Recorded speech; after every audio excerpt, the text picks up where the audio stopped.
Good morning, ladies and gentlemen. Welcome to the George W. Norris Legislative Chamber for the 72nd day of the 108th Legislature First Session. Our chaplain today is Senator Merman. Please rise. I'm going to give a prayer from my son-in-law, who's Southeast Regional Director of Christian Medical Dental Association. Lord God, creator of all things, we thank you for this privilege to speak to you as the true and living God. This morning we confess that you are real, and that you hear our prayer, not because we are important, but because Jesus Christ has opened the way to God by his sacrificial death. We speak to you this morning because you can do wonderful things which we cannot. We ask your blessing and protection on these leaders who venture out into an often hostile public square in order to help their fellow man and to defend those who can't defend themselves. We thank you for each person here who is working hard to give others a better life, a life more closely aligned with your design for us. You are the true source of light, and you alone give wisdom. Left to ourselves, we are so easily confused and misguided. I ask for your courage for us to stand up for what is honorable, true, and just, despite the many evil forces at work in this world. We also pray for our political enemies, for the grace to truly love them, and for you to draw them to yourself in the same mercy that we depend upon. You are the only great and awesome God, and we love you and serve you. May we go forth in Jesus' name, in your love and in your power. Amen. I recognize Senator Ermine for the Pledge of Allegiance. Please join me in the pledge. I pledge allegiance to the flag of the United States of America and to the republic for which it stands, one nation, under God, indivisible, with liberty and justice for all. Thank you. I call to order the 72nd day of the 108th Legislature, first session. Senators, please record your presence. Roll call.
Mr. Clerk, please record. There's a quorum present, Mr. President. Thank you. Are there any corrections for the journal? I have no corrections at this time.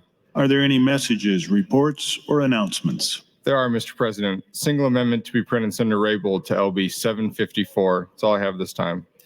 Thank you, Mr. Clerk. Senator Mosier would like to recognize our physician of the day, Dr. Dan Rosenquist of Columbus. Please stand and be recognized by your Nebraska Legislature.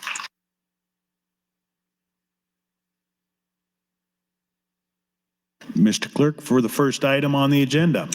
Mr. President, Legislative Bill 818, introduced by Speaker Arch at the request of the governor.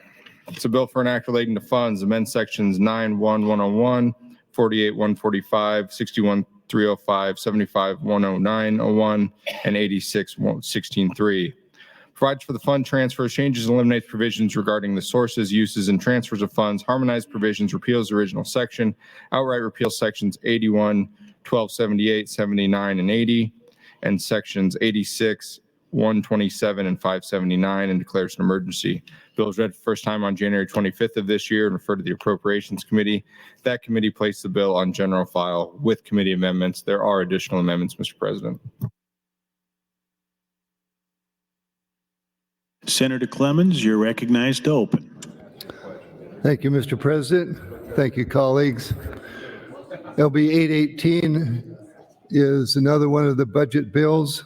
It was introduced by the Speaker at the request of the governor.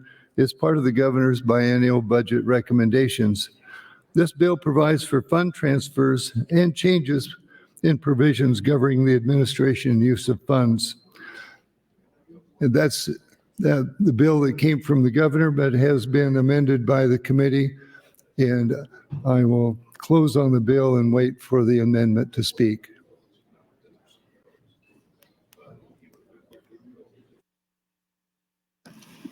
Committee amendments from the Appropriations Committee. Senator Clemens, you're recognized to open.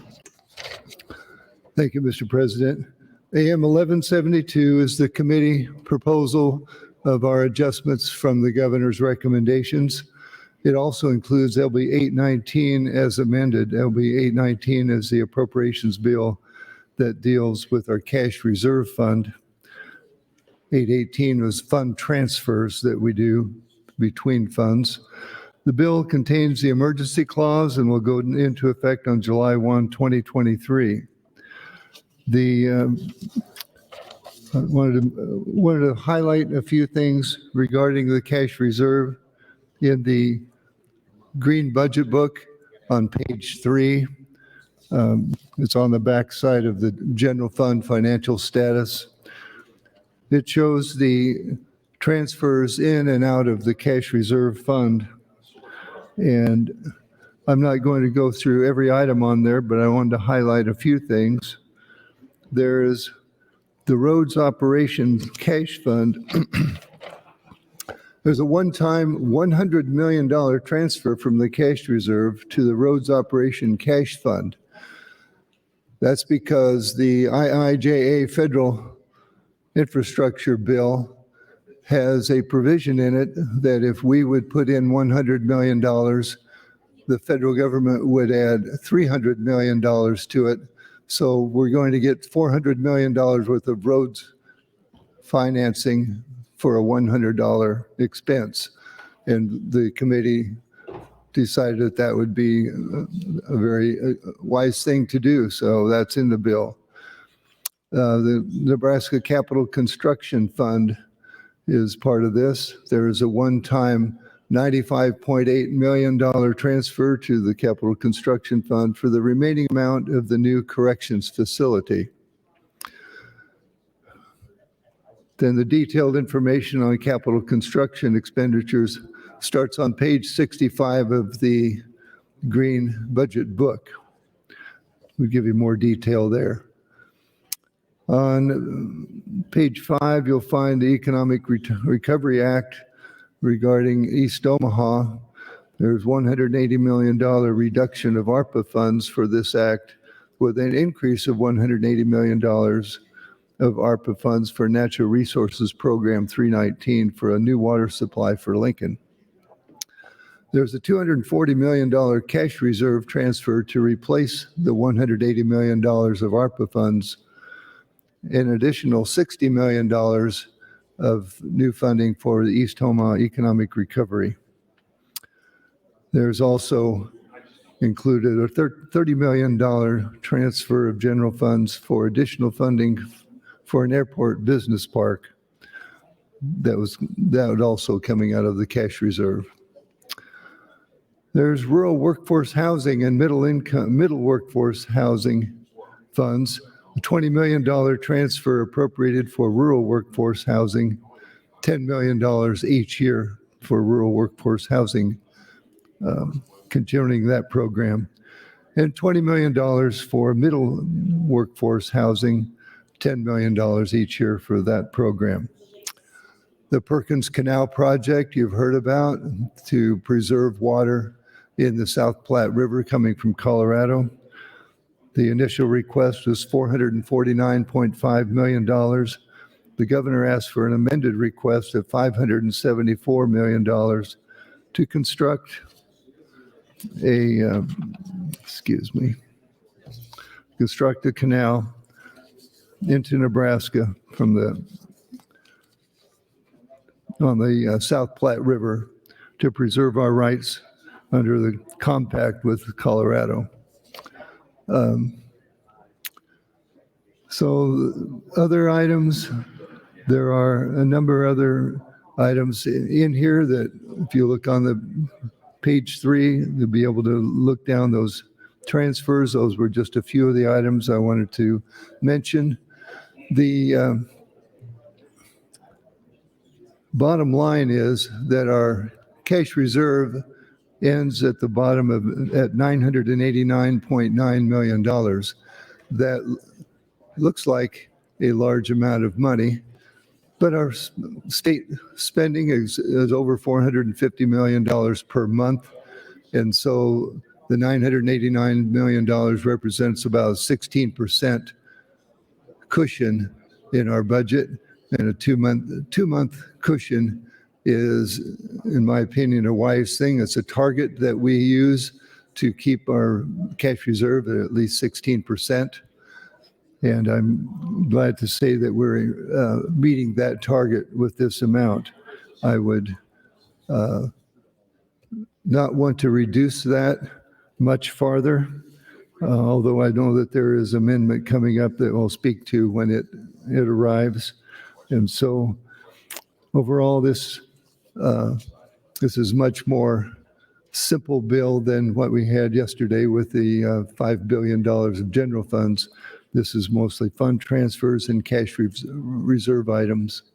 And I ask for your green vote on AM 1172, and I thank you, Mr. President.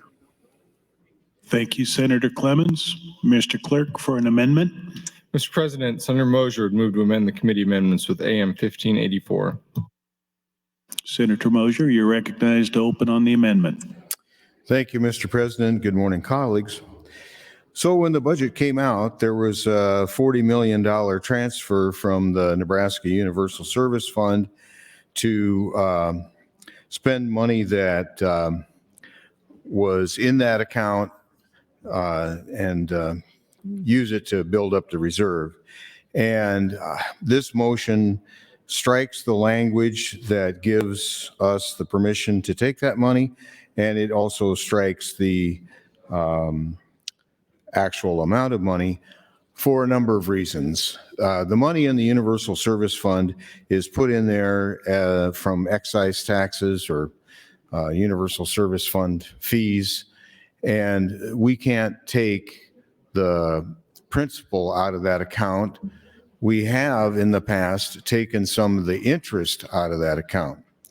Right now, there's around 125 million, 124 million in that account, but 120 million of it is obligated, not necessarily in the near term. Some of it will take a year or two to spend, but we can't take 40 million out of there, in my opinion, because, well, first of all, it's not proper because it's principal.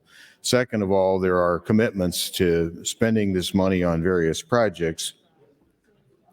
And if we're going to sweep interest out of there, the maximum interest that the Public Service Commission estimated would be about 9 million. And even that 9 million is included in this 124 million, of which 120 million is obligated. So in my opinion, we should go someplace else to try to find some funds to build up the reserve and leave this in the Universal Service Fund where I think it should be.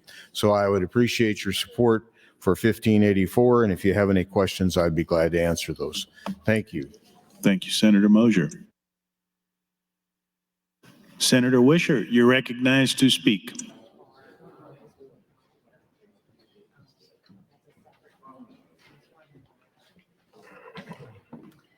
Thank you. Thank you, Mr. President. Today I rise in support of LB 818 and the Appropriations Amendment and AM 1584, and appreciate Senator Mosier, Chairman Mosier, for working with us on this specific budget bill. Colleagues, I did want to point your attention, if you're looking at the summaries for this specific budget bill, you can start by reading about them on page 4.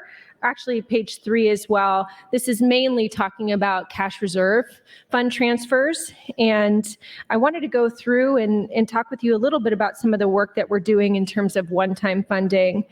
But first, to back up, colleagues, those of you who are new to this budget debate, I really want to encourage you to spend the time coming and talking with me and with Chairman Clemens off the mic if you have any questions. We recognize that there is a lot to digest in terms of these packages, and so we're happy to answer any of your questions, as well as utilize the fiscal office team who's sitting under the balcony here. They're the experts and can point you in the right direction in terms of getting an answer for your question. So in terms of the cash reserve, again, echoing what we discussed yesterday, as an appropriations committee, we recognize it's very important for us to have a healthy cash reserve, especially building that up in times when we're prospering in terms of revenue and funding, so that we can use those reserves in times when we are seeing shortfall. And so that's why we carefully prioritized what we would be transferring out of the cash reserve in terms of one-time investment. And I can really put it into a couple of buckets, the main being our focus this year on water infrastructure. So as you can see, when you look at some of the cash reserve investments, some of the key investments was in the Perkins County Canal. And, for me, it is essential that when we're looking across the state, we are prioritizing water and water infrastructure, not only for drinking, but also for our economy. And when I look at the Perkins County Canal, I look at that as a project that is going to support our ability to continue to irrigate and produce food and agricultural other commodities in our state. And so it's an essential investment, and that's why I was one of the senators supporting that. We've also invested in the Sarpy County Sewer Project, as you can see as well. That's a very important project for us on the eastern side of the state, and something, again, that balances out the investments that we're making across the state. And I'll put the Lincoln Water investment in the Southeast water, drinking water investment in that bucket as well. While you're not going to see that here because those are funds that are going to be utilizing remaining ARPA dollars, it is pretty essential that when we're looking at water investments in the state, we're not just looking at the western portion, but we're also recognizing the needs and priorities of a second water source here on the southeastern portion of the state. And then finally, I want to talk to the economic recovery funding that we committed in the budget. While it is not the entirety of LB 531, which I hope will still have time to be heard on the floor and passed by this legislature, it was important for us as a legislature to meet the commitments that we made 1 minute. last year in terms of historic investments in East Omaha, in particular in North and South Omaha. The hearing that we had on Senator McKinney's bill, this appropriation session, was one of the most compelling I've heard in a long time. We recognize that these type of investments in this community are well overdue. And so I hope that we will at least be able to make this investment, and I hope we'll pass LB 531 and increase the amount of investment that's going into that area for economic activity, for jobs, for housing. I know Senator Vargas will also discuss some of the work and leadership that he's provided on housing in our budget as well. Thank you. Thank you, Senator Wishart. Senator Vargas, you're recognized to speak. Thank you very, very much. Thank you, Senator Wishart, for queuing me up. I want to thank everybody that has been involved in this. Again, this is a smaller number of things, but it is helpful to provide a little education on some of these different items, some of which I've been involved in and some of which are other items that are other items that other senators brought bills for. So again, the whole goal here with these cash fund transfers is that we have a healthy cash reserve to make sure that we can weather any storms. This is the healthiest cash reserve that we've had during our time. We want to keep it that way in anticipation of any future upturn, downturn, in particular downturns. As many of you have heard, historically, we had our sort of economic downturn within the state of Nebraska back in 2017 in our first year. It was times like that we want to make sure that we have a significant amount of funds in our cash reserve to be able to weather any storms. And that's the reason why we want to have that. In those times, we were looking to other types of fund sources, which, speaking on this amendment, I'm fine and support Amendment 1584 for moving these funds back, because I think there will be a time that every single other entity that is looking at their cash funds, that we will, if we have an economic downturn, we're going to be judicious and look at anything away that we can to balance our budget. So a couple of the items, and I know you know where the pages are and the items are, but for those individuals that haven't involved with some of these different subject matter, we've had big debates. We mentioned about the East Side Recovery Act program. This has been a long road, and the end of where we're at is the swapping of the funds so that we have the flexibility that's needed for the organizations that are part of the East Side Recovery Act program.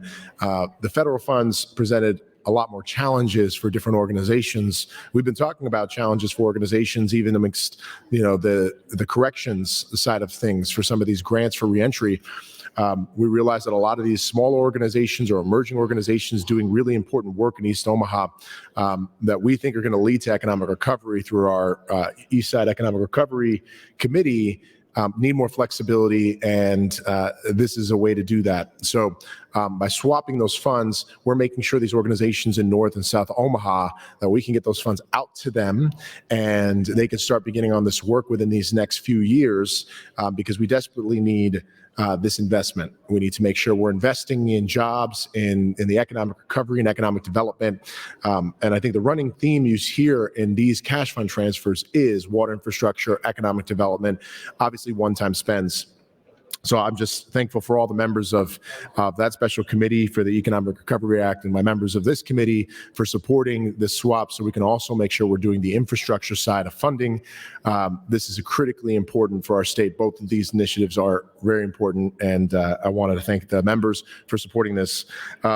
The housing side, for some people that are in different committees that have either engaged or learned about the rural workforce housing or the middle income workforce housing, both of these programs are programs that exist within under the Department of Economic Development.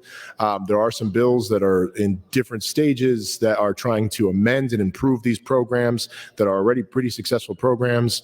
And the reason that they tend to be successful, I find, is that they are indeed very competitive. They're incentivizing certain projects. They're being very fiscally responsible with the type of investments they're making, and they're being locally led. And so we've seen rural workforce housing and then more recently middle income workforce housing be very, very successful in the type of economic development we need to meet the housing needs across our state. And my hope is that we continue to do more. A big thanks to, I know, Senator Breezy and then Senator Ibach for prioritizing that bill. I know it's in a different place right now and is going on its way to being passed for some of those updates to rural workforce housing, and Senator McKinney for the other updates on the Middle Income Workforce Housing Act so we can make it even better and more competitive. And for the other things like Shovel Ready, Site and Development Fund, the running theme is infrastructure, economic development, and jobs. When we're spending one-time spends, we want to make sure they're doing the right thing. And we know that these one-time spends are also going to ensure that we're thinking about the future of our state, not spending into many new programs that are going to require us to increase the base on programs, but specifically are investing in one-time what we're going to immediately see the impact of these dollars being spent. So colleagues, I want to thank you for supporting this, ask for your green light, and thank the committee members for all their work on this. Thank you. Thank you, Senator Vargas. Senator Raybold, you're recognized to speak. Thank you, Mr. President. Good morning, colleagues. Good morning, fellow Nebraskans out there watching us on TV. I guess I want to address a couple of things. First and foremost, tremendous thank you to the appropriations, our fiscal analysts, for throwing this budget together. My second is a big concern, and I think it's been echoed by almost every state senator here, and you heard it yesterday, that just a really very short amount of time that we have been given a budget to review, 24 hours, I would like to respectfully say is not enough time. I've had 12 years of experience in working with county budgets, city council budgets, and it's normal and customary to, we spend a lot of time and open the total budget up and out for public comment. And so I would respectfully request, if we have to go through this again, that we are given at least 1 week to review a budget of this magnitude and the tremendous expenditures involved, at least 1 week that hopefully involves a weekend, so we can work with our staff and come up with very thoughtful, deliberate comments and suggestions and amendments. But trying to do amendments on the fly, I don't think is either thoughtful or deliberate. And so I respectfully ask that going forward for our hardworking Appropriations Committee and the hardworking staff as they try to pull all this information together in a comprehensive form. The one I'm hoping, Senator Clemens, if you would yield to a couple of questions. Senator Clemens, would you yield to some questions? Yes, I would if Senator Wishart's able to bring me some information. I was getting some background information, but yes, go ahead. The question involves the amendment 1584 and some of the concerns that Senator Mosher made on page 41 about the transfer of the $40 million from the Nebraska Telecommunications Universal Service Fund. Senator Mosher raised the concern that we are not permitted to transfer the principal out, only the interest. Could you help explain that to us? Well, the reason that transfer was put in there was really, and by the way, I do support Senator Mosher's amendment. The amount of interest is that was in the Universal Service Fund is under discussion. It is debatable if whether it was $40 million. I'm not sure that it is, but the purpose for that transfer was to protect the cash reserve amount to our target level of 16%. We made that before the forecasting board met. We were thinking they might take $100 million out of the cash reserve, but that ended up not happening. So that was a precautionary transfer, and I have not seen the calculation of interest, and I think it is questionable. Thank you, Senator Clements. May I ask you another follow-up question? Yes. So should we pass AM 1584, that will strike any transfer of funds from that fund? That will restore the money back to the Universal Service Fund, yes, 100%. Okay, thank you very much. Thank you, Mr. President. Thank you, Senator Raybould and Clemens. Senator Clemens, you're recognized to speak. All right, regarding AM 1584, I do support Senator Mosier's amendment. As I just explained, the transfer was made before we had the forecasting board, which sets our budget limits, and we were thinking that there was going to be a decrease, and this is going to replace money that we thought we were losing in the cash reserve to get back to our target level. And it turns out that we'll still meet our target. We like 16%. I believe this would make it 15.9%, and so that's acceptable. And we can't take money out of the principal of the Universal Service Fund. We could take interest amount, and the calculation of interest is in question.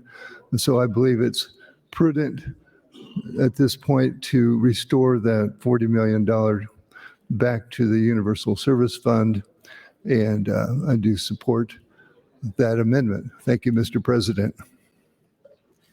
Thank you, Senator Clemens. Senator Decay, you're recognized to speak. Thank you, Mr. President. I rise in support of LB 818 and Amendment 1584, and want to thank Senator Mosier for this amendment. I believe it is important to retain the $40 million in the Universal Service Fund where it is now, as opposed to transferring that sum to the cash reserve fund. There is approximately $132 million in NUSF dollars obligated to current and future projects. I would have concern that if we do the fund transfer, we run the risk of leaving projects underfunded and incomplete for an additional year or two, since the NUSF will be without a third of its money for committed projects. I will tell you all that there are many gaps when it comes to providing reliable cellular service and broadband to Greater Nebraska.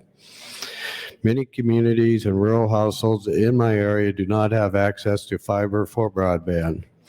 I have been around many parts of the state officiating basketball, and I will tell you there are many areas where you simply can't get reliable cell coverage. The hills south of Verdigris, as well as around the Battle Creek area, are just two of the trouble spots to get service near me. The vast majority of the NUSF funds are currently committed and allocated on a capital construction grant basis, where telecommunication carriers are required to make the investment first, then seek reimbursement. Carriers and the communities that they serve rely on committed funding, both from construction and the ongoing maintenance in their budgets. This is a similar process to how road projects are done. If you pull the funding partway through the process, that project is stalled and can be more expensive to complete afterwards, depending on the length of delay and price changes. The Universal Service Fund is vital to the deployment and maintenance of broadband in rural Nebraska. Transfer of the funds could delay the deployment of broadband in Greater Nebraska. I believe the proposed transfer for $40 million in the NUSF funds places existing and future broadband construction project, as well as committed ongoing funding, at risk. I would ask that senators vote green on this amendment. Thank you, and I yield my time back. Thank you, Senator Decay. Senator McKinney, you're recognized to speak.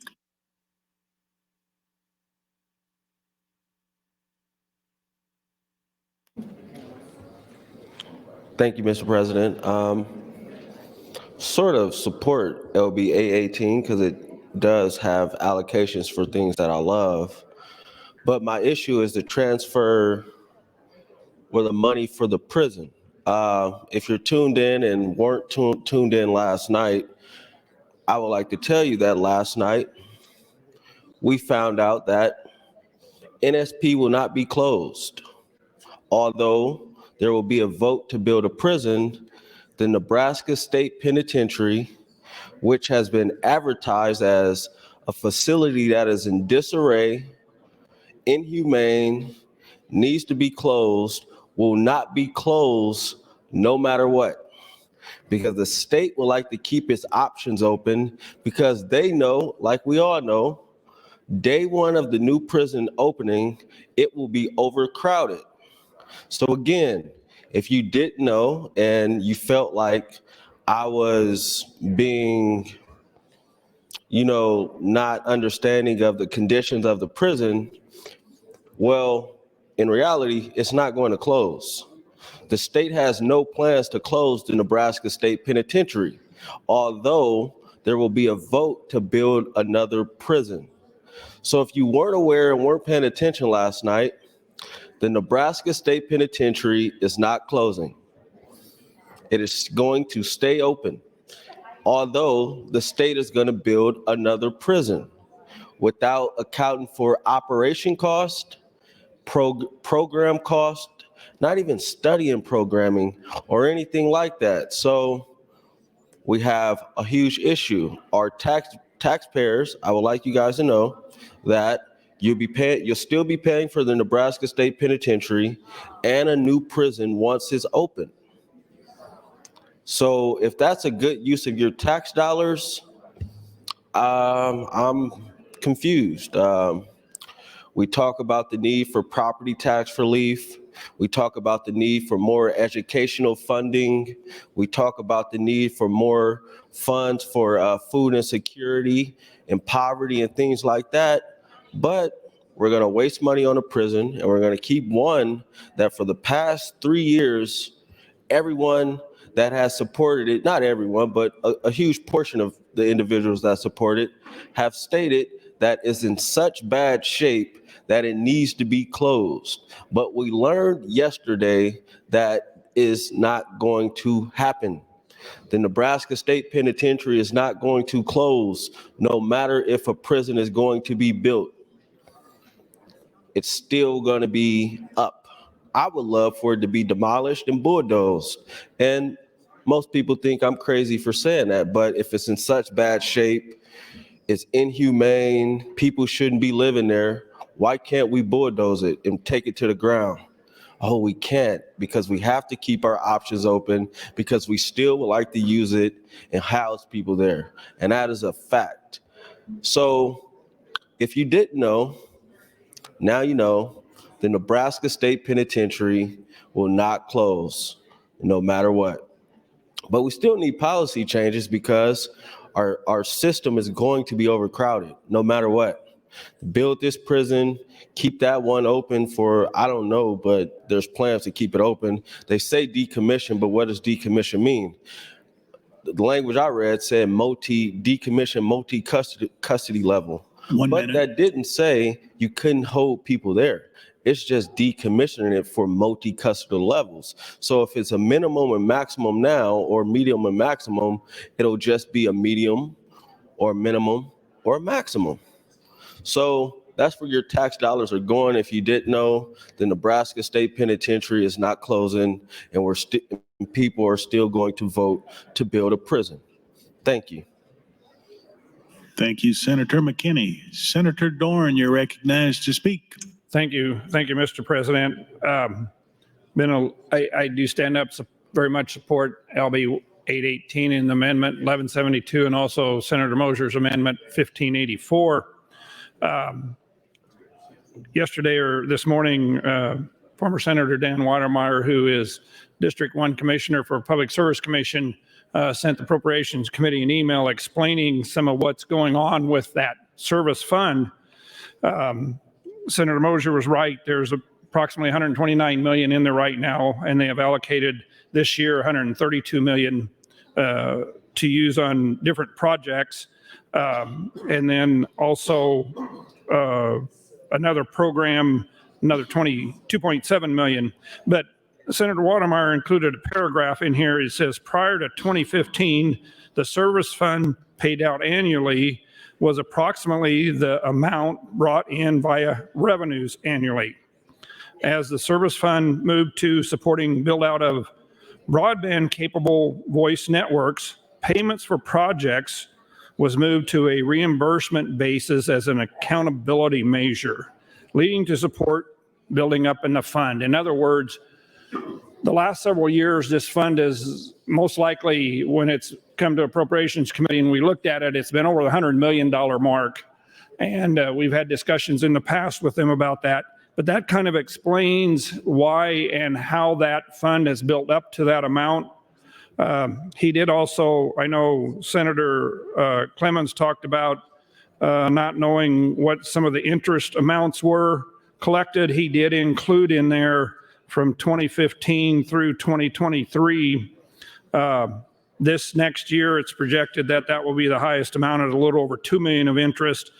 21 and 22 were each about 1.5 million.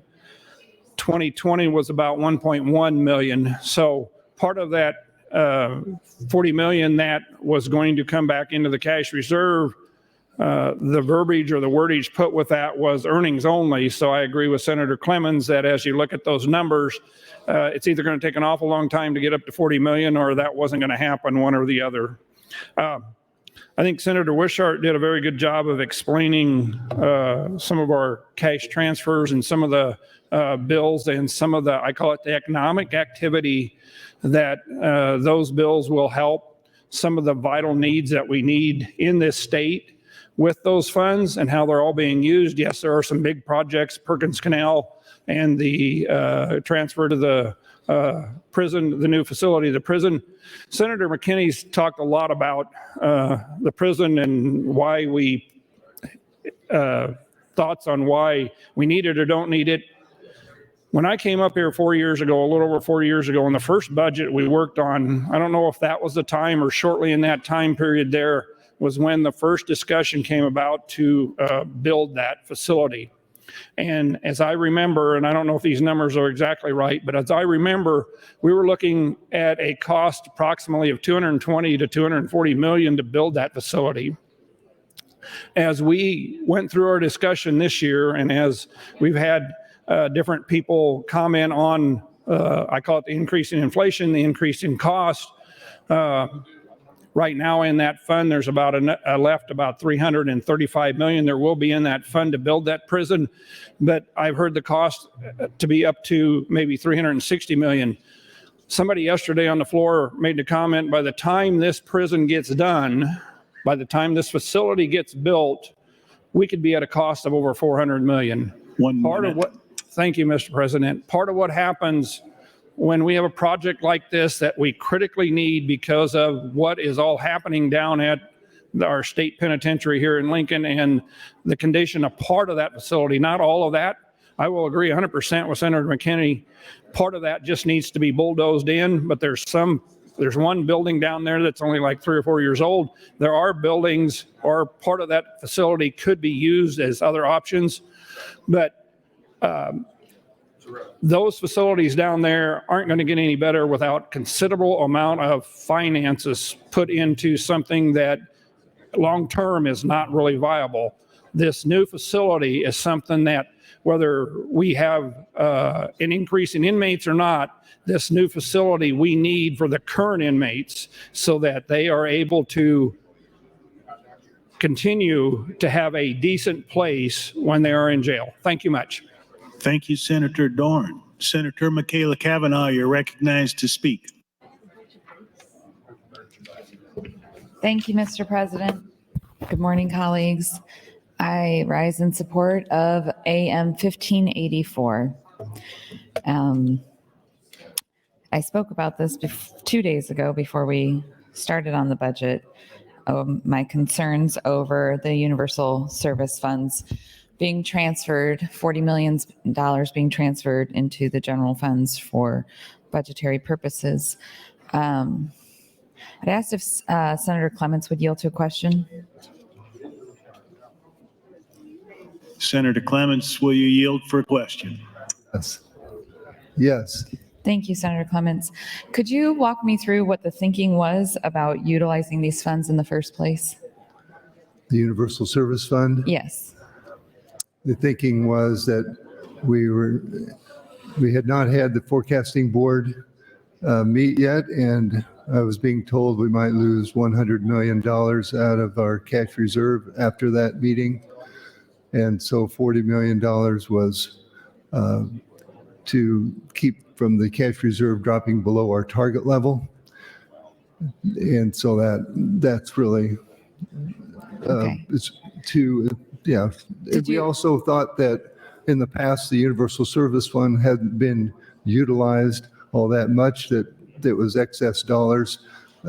Since then, I've been informed that it has been obligated much Yes. more than I thought. Have you, prior to putting this transfer into the budget, did you speak to anybody with the PSC or with the Transportation Committee? No, I did not. Okay, thank you. Well, I appreciate your willingness. I believe you support this amendment, so I appreciate that. And I do think that this is an important piece of the budget that we need to rectify. And just want to share, the council for the Transportation Committee did send an email out to our committee, kind of giving us more information on this as well, and I thought it'd be important to share. So the Standing Committee Amendment LB 818 AM 1172 contains a provision of Section 3536 on page 41 of the amendment that directs the transfer of $40 million from the Nebraska Universal Service Fund to the Cash Reserve Fund during the upcoming biennium. Due to the way the Nebraska Universal Service Fund has been structured, interest that has been earned on the fund balance may be diverted to other general government purposes, and that has occurred in the past budgets. The Nebraska Supreme Court in 2006, in the Schumacher versus Johans decision, responding to a challenge to the constitutionality of the Universal Service Fund, stated that the NUSF surcharge was not a tax because it did not generate revenue for general governmental purposes. Transfers of interest earned on the fund have been determined to not be the use of the fund for general government purposes. It appears that the transfer proposal in AM 1172 to LB 818 extends beyond a transfer of interest earned on the fund. Attached is a summary prepared by the Public Service Commission that the current amount of interest that would be available for the diversion to the cash reserve fund is approximately $7.3 million. Should an amount larger than that be transferred, an issue of constitutionality of the NUSF surcharge would be raised, and there would be an immediate cash flow issue generated from the operation of the fund. 1 minute. Thank you. And then attached is a description of the fund and how it should be utilized. Thank you to Mike Hibble, our legal counsel, for preparing this for us. I think it is very helpful. So the Universal Service Funds are currently committed and allocated on a capital construction grant basis where telecommunication carriers are required to make the investment first and then seek reimbursement. Carriers and the communities they serve rely on the committed funding both for construction and the ongoing maintenance in their budgets. The proposed transfer of the NUSF funds places the broadband construction projects and committed ongoing funding at risk. And if anybody is interested in more information on this, I'm sure myself, Mike Hibble, Senator Moser, Chair of Transportation Committee, would be happy to share. That's your time, Thank Senator. you. Thank you, Senator Kavanaugh. Senator Jacobson, you're recognized to speak. Thank you, Mr. President. I'll be very brief. I too rise in support of AM 1584. Thank you, Senator Mosier, for bringing the amendment. I understand the process that the Appropriations Committee went through and their thought process on this, but I'm glad that they are supportive of restoring this back in its original form. Also, too, want to go on record of complimenting the Appropriations Committee for all their hard work. I know that was the last committee that I would have wanted to serve on, because you do devote an incredible amount of time spent working through all of these bills, trying to figure out what dollars should be approved, where it should be allocated. They spent a lot of time that's off the floor, working in committee hearings, going late at night. This is a lot of hard work. Now we're seeing the culmination of that now with these bills that are coming today. I'm hopeful that as we work through this, that we all appreciate the fact that there was a lot of time and effort that went into the budgeting process. I'm very supportive of what they're doing, and I appreciate the fact that they were mindful of the fact that at the end of the day, we're spending some one-time spends on critical programs. We're doing the things we need to do to support education, but at the same time, we're leaving dollars to give back to those people that we've overcharged for taxes, and making sure that we provide tax relief. And that's going to be the end of this once we look at the dollars that are left for the floor. And so again, my compliments to the Appropriations Committee. I'm in full support of 1584, and I'm also in support of LB 818. Thank you very much. I'll yield the remainder of my time. Thank you, Senator Jacobson. Senator Michaela Kavanaugh, you're recognized to speak. Thank you, Mr. President.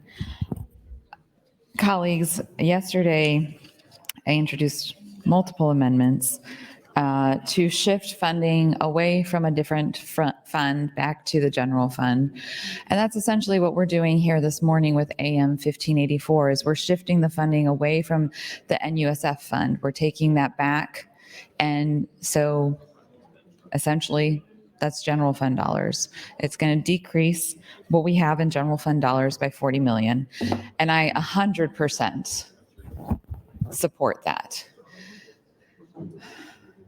The problem with the budget is that we saw pots of money and we took money from those pots.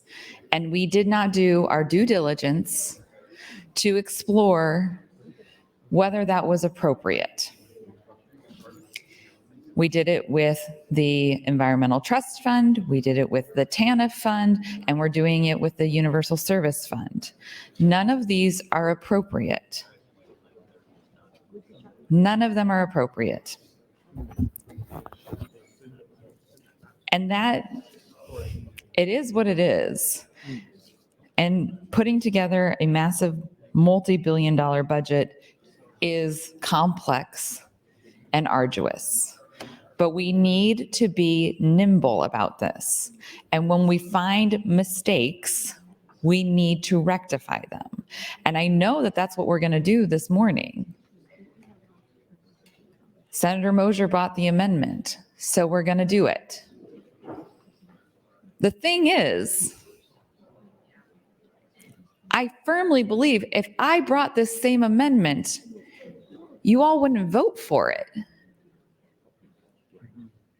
And that is extraordinarily problematic. And that is a you problem, Senator Holdcroft. That is a you problem. Not voting for something because it's mine, and I said Senator Holdcroft because it was brought to my attention that that was very much a cornerstone of debate yesterday in judiciary. Hugely problematic, colleagues. If it is good policy, if it is good for the budget, then it's what you should vote for. And it shouldn't matter whose name is on it. But I spoke with Senator Mosier about this yesterday.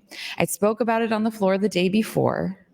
We talked through, and I very much appreciate that Senator Mosier was willing to bring this amendment. But the fact that if I had brought it after I noticed this issue, and I know that if I had brought it, it would have failed. Colleagues, that is not how you should govern. It's not how you should govern. It's not appropriate.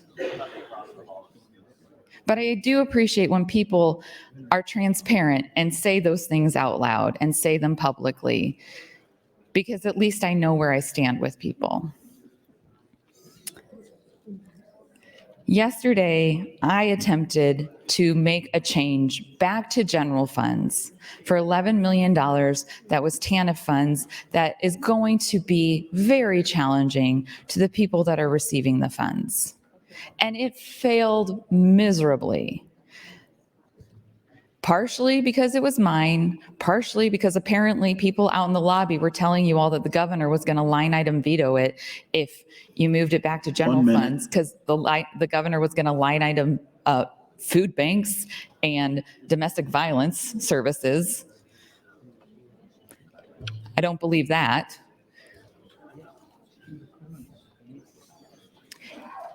I say this to challenge you, colleagues.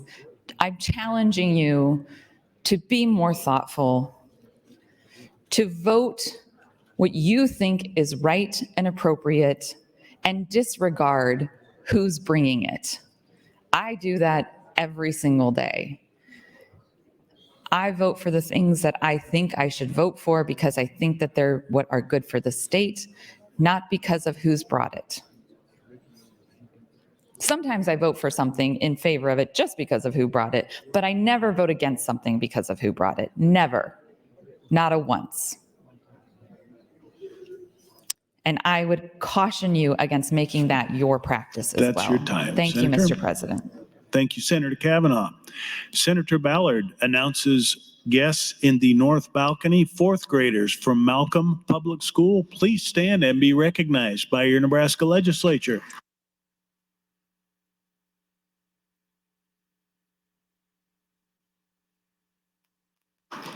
Senator Wayne, you're recognized to speak. Thank you, Mr. President. So I'm going to explain what happened in judiciary. I think there's some misconception. So the question was raised, with all the tension that's going on the floor, things that were going on the floor, would any priority bill that was designated by Senator Kavanaugh actually have votes? I don't think it was an ill will at one point. If we're going to be transparent about the conversation, the bill in question, Senator Holcroft said that he was okay with the bill. We did not vote it out yesterday because two other senators wanted to finish reading the bill and work and see if they had any suggestions. But overall, they were okay with it. So the question was a fair question for many new senators, and I'm in no way saying that Senator Kavanaugh maybe got wrong information. I'm just giving clarity, and those who know me know that I'm transparent about what if things happen. So it was a question, and during that conversation, Senator Holcroft did acknowledge that he's fine with the bill, but the question was, would the body accept it? And it was actually a good conversation where we got to talk about priority designations. We run around and try to get priority designations from other people simply because we have another priority and we're trying to get it done. And many people carry different priorities. So I don't know if it was ill intent. I think it was maybe came off that way. But if you continue to have the conversation, Senator Holcroft was actually in favor or okay with those exact words with LB, I think 348, which is my actual bill that Senator Kavanaugh prioritized. So I think it's healthy to have those conversations. I don't think it was necessarily too crazy or out there. I didn't get offended by it, but I think how this process works, you have to be educated on the floor, and sometimes you ask questions. And in fact, I won't call out senators in judiciary who continue to ask. I have a freshman senator question on how this will work or how that'll work. And so I don't think it was. I think there was an issue with maybe the tone, and that was actually a discussion that was brought through, but I don't think the tone was necessarily ill-willed. So I want to put clarity on that. It wasn't that somebody was going to vote against it. It was a question on how the body would react because of how things transpire. That's a fair question. It's a fair question because my first year, there was a Republican senator who brought a game of skill bill in which Senator Chambers got up and started to filibuster and filed a motion to kill it.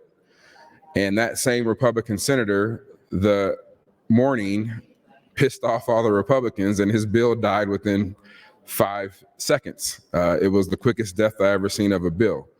Sometimes that's how the body reacts. And so if you were down here, or if you ever watched that, I think it was a fair question. And in no way am I defending the tone of how that conversation went, but I do think you need to understand how the whole thing played out. And Senator Holcroft, at the time, now he may be against the bill, but at the time he was okay with the bill. And so thank you, Mr. President. Thank you, Senator Wayne. Senator Michaela Kavanaugh, you're recognized to speak, and this is your third time on the amendment. Thank you, Mr. President. Thank you, Senator Wayne, for those comments. You are absolutely right. Those are important conversations to have. And if the intention was clarity from a freshman, I welcome that person coming up and having that conversation with me directly to clarify that that's what they were looking for. And if it wasn't, then they probably will continue not speaking to me, but that's fine. It doesn't hurt my feelings. I was hesitant to prioritize Senator Wayne's bill because I didn't want people to be petty and have retribution against me through Senator Wayne, but I had a priority. And as we all know, I have 0 bills out of any committee. So I said to Senator Wayne, you're working on some really important things this year. I'd like to give you my priority for something. So we talked about it, and he said that this was the bill that he felt needed a priority. And so that's how we came to that. But I appreciate the clarity. Freshmen, you should absolutely ask questions. And if it appears that you have given offense to one of your colleagues in your questions, you should probably address that with them. But that's up to you. Back to the issue at hand. I am concerned with the budget. I am concerned over the usage of various funds without due diligence. And I understand time and capacity, but due diligence does still need to be done. And that's part of why we have 3 rounds of debate, so that due diligence can be done. And I believe that multiple funds, cash funds, are being utilized inappropriately in the budget. And I'm thankful that we have the opportunity to fix that with AM 1584 as regards to the Universal Service Fund. As I read previously, the Universal Service Fund is not a tax. It really is a fee that is assessed as part of telecommunications payments. And so as such, we shouldn't be using it as a tax. And the reality is, if we had excess universal service funds that were going underutilized, as was the perception, then we should be, instead of taking that money and putting it to our general funds, we should be reevaluating the fee itself. This is an issue that I have raised with our driver's license fees. Our driver's license fees were $10 more than what they needed to be to cover the cost of our driver's license. And last year, Senator Geist brought a bill for the DMV that took 3 of that $10 for really important operational reasons. And this year, Senator Mosier brought a bill that appropriates the remaining, is it $7, I believe, right, Senator Mosier? Yeah, and it for services for the DMV, a bill that I clearly am very keen on. So thank you, Senator Mosier, again, for bringing that bill. But when we have fees, not taxes, but fees are for the service. They are intended to cover the cost of what service they are. And so if we have fees that are disproportionate, we need to address that, and we should lower them, not use them to offset general funds. And when Senator Geist brought the bill last year that appropriated 3 of that $10 of excess in fees, that is when I realized that we were charging $10 in excess of fees for a driver's license, and we were putting that excess revenue into the general fund, which now, in reading over the memo from our legal counsel, possibly was never legal to begin with because it wasn't the interest. It was a fee for a specific thing, and we were taking it and putting it in the general fund. It wasn't a tax. So I guess, Senator Mosier, you're saving us on multiple fronts this year as far as fees go. So thank you for that. And I encourage everyone to vote green on AM 1584. Thank you. Thank you, Senator Kavanaugh. Senator Conrad, you're recognized to speak. Thank you, Mr. President. Good morning, colleagues. I rise in support of Senator Moser's amendment and appreciate his leadership in bringing it forward. Indeed, it's an important part of our process that once we have a little bit more information about the technical aspects and the substantive aspects of the budgetary proposal emanating from the Appropriations Committee, we can refine that proposal to ensure that it is legally sound and then sound from a policy perspective as well. And I think that it is critical that we adopt this amendment to address legal concerns and to raise, again, a broader point in terms of ensuring fidelity to dedicated funds or cash funds in particular. And it just goes to show that when we are using as a significant practice in this biennial budget, kind of a continual raid or a continual sweep of different cash funds, even though we don't really need to be doing that at a time of economic prosperity. Number one, it obscures what the actual cost of the core of government might be in terms of a fiscal perspective for general funds and the revenues requisite to support that. It also really hinders our ability to move forward sound fiscal policy in a couple of additional ways that I just want to reaffirm.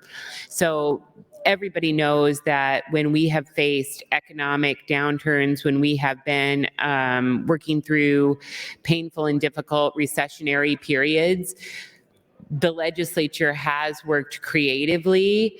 I have been a part of those conversations as a member of the Appropriations Committee during deep recessions in what we called shaking the couch cushions or looking for every penny possible in cash funds that we could sweep in for a short period, perhaps to get through to weather an economic storm. Those were extraordinary strategies to meet extraordinary economic pressures, the opposite of where we are in terms of our fiscal position today. Additionally, one thing that's important to know about those sweeps, as we're learning through LB AM 1584, is that some cash funds can be swept and some cannot. Some can absolutely not. It's not just a free-for-all when you see cash funds that are fee-generated or user-generated in various and sundry state agencies. So you have to be really careful about whether or not it is permissible to move those. Additionally, those sweeps, for the most part, are going to be more like a one-time utilization. They're not going to be appropriate revenue sources to fund and support ongoing appropriations or long-term appropriations. Some of the cash funds do replenish with user fees that are coming into the funds, but they don't perhaps replenish at the same level in terms of what the sweep might be in various and sundry examples in this year's biennial budget. So we need to have a closer and more careful examination of the sustainability of those sweeps for each of those funds if they are committed to ongoing long-term spending. The last piece I'll mention in terms of cash funds is this. If and when we face an economic downturn, and there's a great deal of economic uncertainty on the horizon, thank you, Mr. President, if we utilize and sweep those cash funds today in a time of unprecedented economic prosperity, we have no place to go in the future. So when you make these decisions today, you have to also think about the future. You shouldn't be eating your seed corn, right? That's a lesson that we're all familiar with in Nebraska. If you're taking these extreme measures today, you're binding the hands of future legislatures to meet the core functions of government. And that's going to mean at a period of economic downturn sometime in the future, you have no place to go except deep cuts to education, human services, and infrastructure, or raising taxes, neither of which is an attractive option. So there's no reason to do this today, and it should be done with caution when we look at cash sweeps. That's why I support Senator Moser's amendment. Thank you. Thank you, Senator Conrad. Senator McKinney, you're recognized to speak. Thank you, Mr. President. I was curious if Senator Conrad would answer some questions. Senator Conrad, would you yield to a question? Anytime for Senator McKinney, absolutely. Senator Conrad, you're a senior member of this body, and from the time you were here to now, how long has our state been talking about the need for criminal justice reform and policy changes? Oh, thank you, Senator McKinney. I think that the issue really came to a head probably in 2013, 2014, kind of as I was wrapping up my previous term of service. And there were a series of very tragic public safety events, including loss of life, that really sparked an increased interest in doing something with prison overcrowding and criminal justice reform. The case that really, I think, grabbed public attention to the severity of the crisis was in regards to Nico Jenkins and him crying out for mental health care, but then being released. And then there was a horrific series of events that happened. And tracing back how that happened, a lot of signs kept pointing to a lack of programs and services in the prisons and a severe sense of overcrowding. And so that really helped to spark some of the first legislative special committees to take up the issue and dig deeper. They put forward a host of reforms. CSG came in after that. We adopted some, but not all of their ideas. And then, of course, we had the CJI work over the last year because we're just not making a dent in terms of our prison population. In your opinion, why weren't all the suggestions from CSG adopted? Lack of political will. From who? I'd say primarily previous gubernatorial administrations and conservative state senators. And the county attorney's office association. Sorry. Yeah. All right. Thank you. And we're here today. And last time they did the CSG thing with 605, everything didn't get adopted. And we're still in a crisis because of that. And it was watered down. And that's the attempt this year is to, last year, we didn't take none of the suggestions from CJI. This year, we still have some of those suggestions and other suggestions to make some changes, but the same group of people who stopped the full implementation of the suggestions from CSG are doing the same thing now. And it's preventing us to make progress, but you want to shove a prison down our throat because up until last night, it was in disarray, it was inhumane, it was in bad shape, we need to get rid of it, people can't live there. But now, oh no, let's not tear down everything. There's some buildings that are bad, but we should keep it open.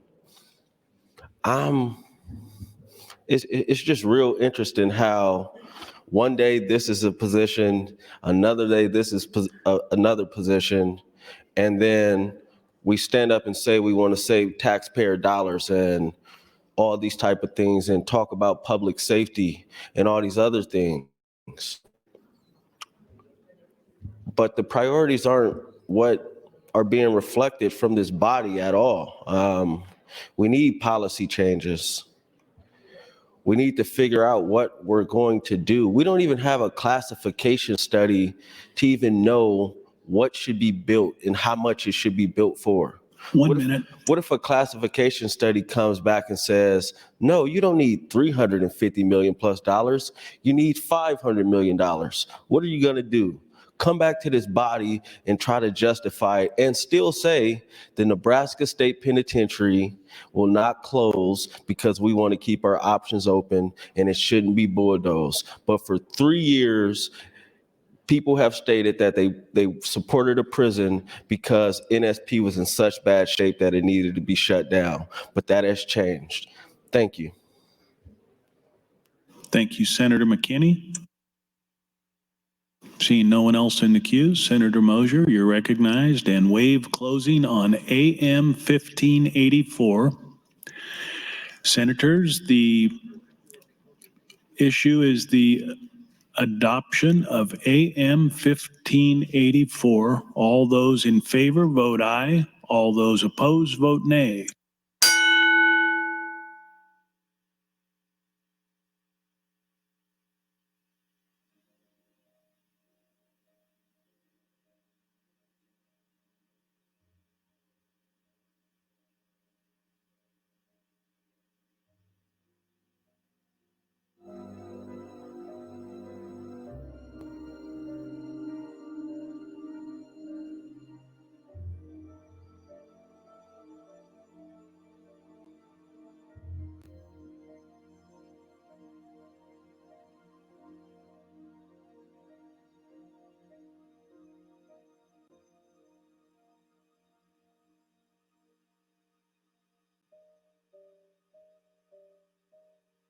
Record, Mr. Clerk.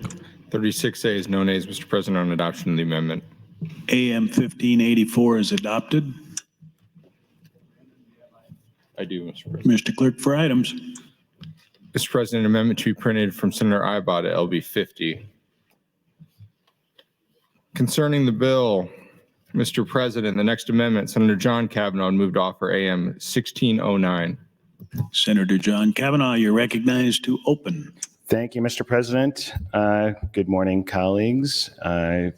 So this is AM 1609, changes the amount of appropriation for the Perkins County Canal Fund from $574,500,000 to $449,500,000. This matches the Department of Natural Resources' initial budget request for a 500 cubic feet per second canal, rather than the governor's request for 1,000 cubic feet per second canal. I brought this amendment because I believe it's important that we commit over $600 million, that if we commit over $600 million to building a canal, we have a discussion on what we're doing. I remain skeptical whether the canal is worth the cost to the state, both in terms of construction and inevitable litigation it will bring. It's not even clear whether the canal will result in any additional water or whether the benefits given the amount of money we are investing in the canal will outweigh the benefits, for example, building additional storage. But I want to talk specifically about the request for a 100 CFS canal rather than a 500 CFS canal, because I think it's possible that by building a canal, Nebraska will actually be in violation of the South Platte Compact. The South Platte River Compact gives Nebraska the right to direct 500 cubic feet per second from the lower section of the river between October 15th and April 1st. This would be a senior right after December 17th, 1921, signaling our intent as a state to build a canal to divert more than that would certainly invite a lawsuit from the state of Colorado, and I think there's pretty good chance that they'd win that lawsuit. I've yet to hear any satisfactory explanation as why the governor's request for 1,000 CFS canal is in his budget. The argument for the canal is that water would not be available to us without the canal. Anything above 500 CFS would be junior to all existing rights. It's not clear that Nebraska would have the right to divert any more than 500 CFS under the compact. And I guess I'll divert from my comments there. So I want to have this conversation today. I know people are going to be hesitant to make a change of this size to the budget, but those of you who've been here before, we've had this conversation about the Perkins County Canal last year. I know a number of you just went out and visited it, and I did that tour in the fall. It's a monumental project that has wide-ranging implications for Western Nebraska, but it has broad implications for the state because of the amount of money we're talking about here. And I think it's important that we have a conversation about the canal in general, but my amendment focuses on whether or not we should build a canal that's bigger than the one that we've talked about since a year ago.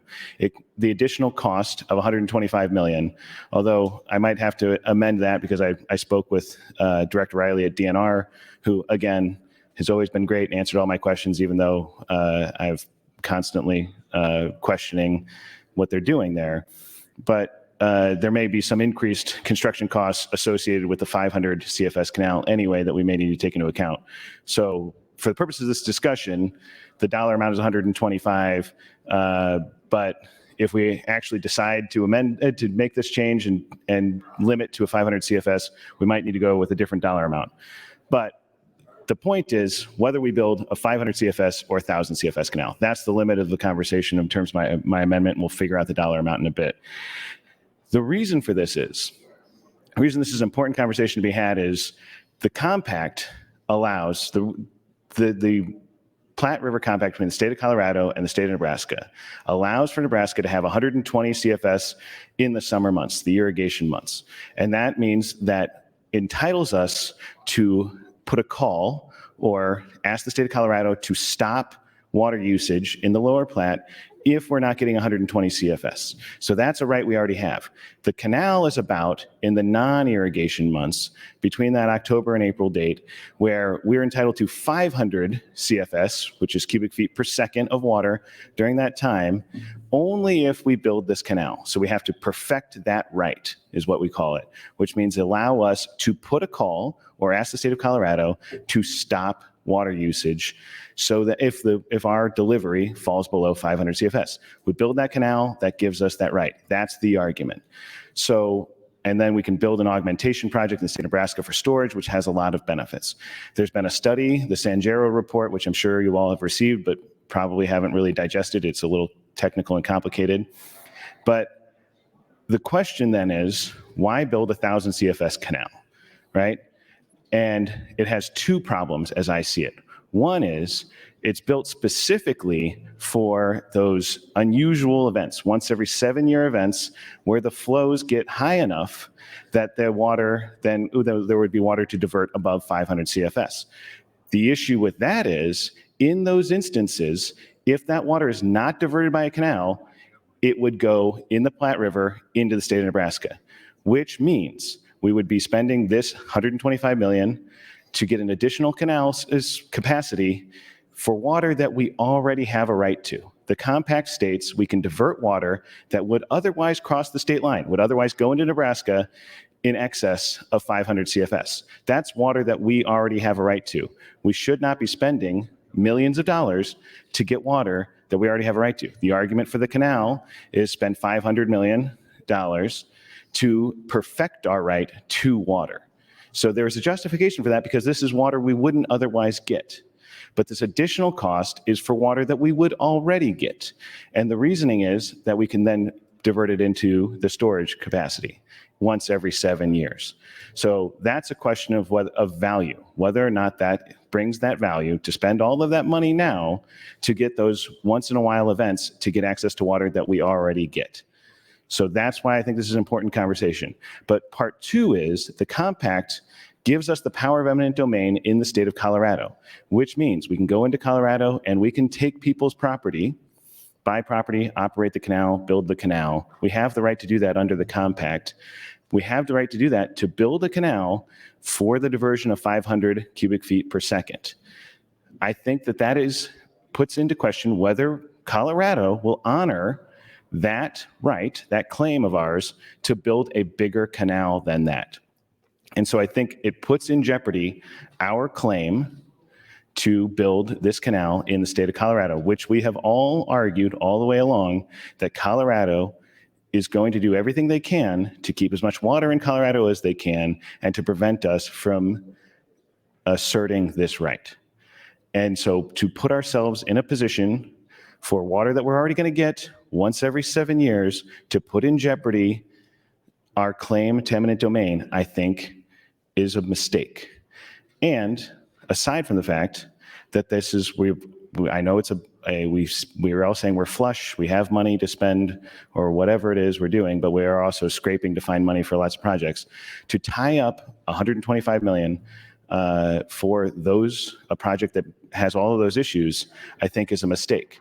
And that we could find other uses. I'm sure there are other people on the floor here who have uses they could think of for $125 million for better uses in the immediate term.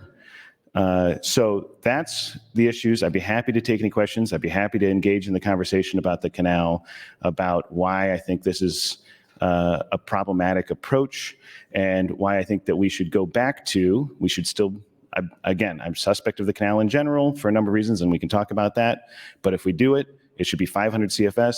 It should be the original request. It shouldn't divert from the letter of the compact, and we should save ourselves some money in the process. So I would ask for your green vote on AM 1609, and I'd be happy to take any questions. Thank you, Mr. President. Thank you, Senator Kavanaugh. Senator Brandt has guests in the North Balcony, members of the Community Action of Nebraska from his district. Please stand and be recognized by your Nebraska Legislature.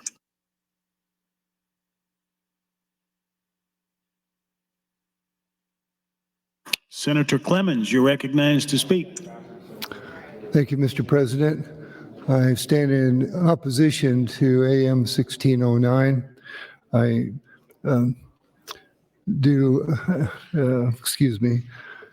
want to tell you, if you're looking at what we're talking about in your budget book, it's on page 6, Perkins County Canal Projects. There's 3 paragraphs of description about it. The amendment would reduce by $125 million the allocation for the canal. And the reason that I've supported the larger canal is that it is a 28% additional cost to get 100% more water capacity. And I thought the efficiency of that was well worth doubling our capacity, for we're getting 100% more capacity for 28% more cost. And in years when there is extra water coming down, let's grab it and store it in the wintertime so it's available for irrigation. And regarding the concerns about the compact, I appreciate the fact that Senator John Kavanaugh is looking at the compact and concerned with the legal commitments. But the Department of Natural Resources has been reading the compact over and over for several years, and they have a water attorney in the Attorney General's office that's done years of water research, and they know the compact. And Department of Natural Resources has requested this increase, and they're definitely not going to jeopardize the whole project by asking for a larger capacity canal just because they want it. And I can't believe that they would do anything to jeopardize the canal by this request for a larger capacity. And I was mainly supportive of this increase because of the small increase in cost for a huge increase in capacity. Thank you, Mr. President. Oh, Madam President, excuse me. Thank you, Senator Clements. Senator Frederickson, you're recognized. Thank you, Madam President. Good morning, colleagues. Good morning, Nebraskans. All right, today I am listening closely to this conversation about the canal and have been having a lot of conversations with various stakeholders on this issue as well this morning. So I actually had the opportunity earlier this week to go out with a few colleagues to visit the site of the Perkins County Canal or the proposed Perkins County Canal, I should say. And one thing I learned, so it's interesting, as a senator who comes from the eastern part of the state and a more urban area, we don't always think kind of more holistically about the water infrastructure of our state and how essential this is. And part of that that trip that we took was super educational for obviously the canal's purposes and for that. But one thing I think we as Nebraskans should frankly be pretty proud of is, we have a pretty incredible water infrastructure throughout our state. We've invested over the years in this, and that's what's really enabled success, not just with our agricultural communities through irrigation methods, but also for safe drinking water. and water infrastructure in the more urban and eastern parts of the state as well. So, and when you really think about when a lot of the ways that we have diverted water in our state, how a lot of this was designed in the 30s, and we didn't have the technology we have today to do that. And controlling wild water, for lack of a better phrase, is a pretty impressive feat. So I was really impressed with that trip. I learned quite a bit, and it actually kind of got me very curious and interested in the canal project. We talk a lot about how this treaty is from like almost 100 years ago, and is it still applicable, et cetera, et cetera. Water future is incredibly important. I do have some concerns because this amendment in the budget, so this is on page 6 in our green books that we received. It's under the Perkins County Canal project. It does increase the funds by $125 million. That's a really significant amount of money here. And so I'm going to listen closely to this conversation and continue to have conversations with folks about that, because if we are able to successfully achieve what we're looking to achieve with the canal, with just a 500 CFS canal versus a 1,000 CFS canal, I don't see the function or purposes of spending an additional $125 million on doing that. If I can be convinced of the necessity of doing that, I might support that. But again, I'm hesitant to do that because $125 million is nothing to snuff at. That is a huge price tag for this. I also, Senator John Kavanaugh has brought up questions related to eminent domain with this, and I also have concern about that as well. This compact certainly has underscored that we're entitled to 500 CFS of water during the non-irrigation months of the year, and 120 CFS of water during the irrigation season. For those at home, CFS, it was explained to me what that actually means. It's like a certain amount of gallons a year. I'm not going to pretend that I know at all what that looks like from a measurement perspective.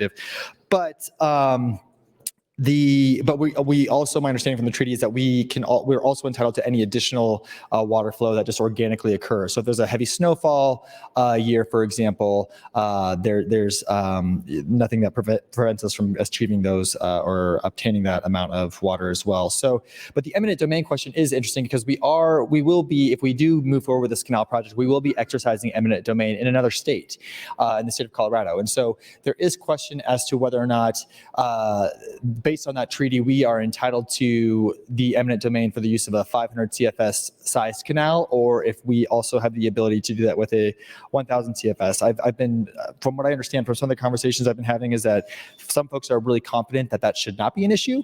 1 minute. Thank you, Madam President. But others do have concerns about that as not. And so again, this is going to potentially be it's possible this could get litigious with Colorado. And so I tend to sort of want to lean towards honoring the language of the treaty, to sort of be cautious with this and walk delicately with this because it is a delicate topic.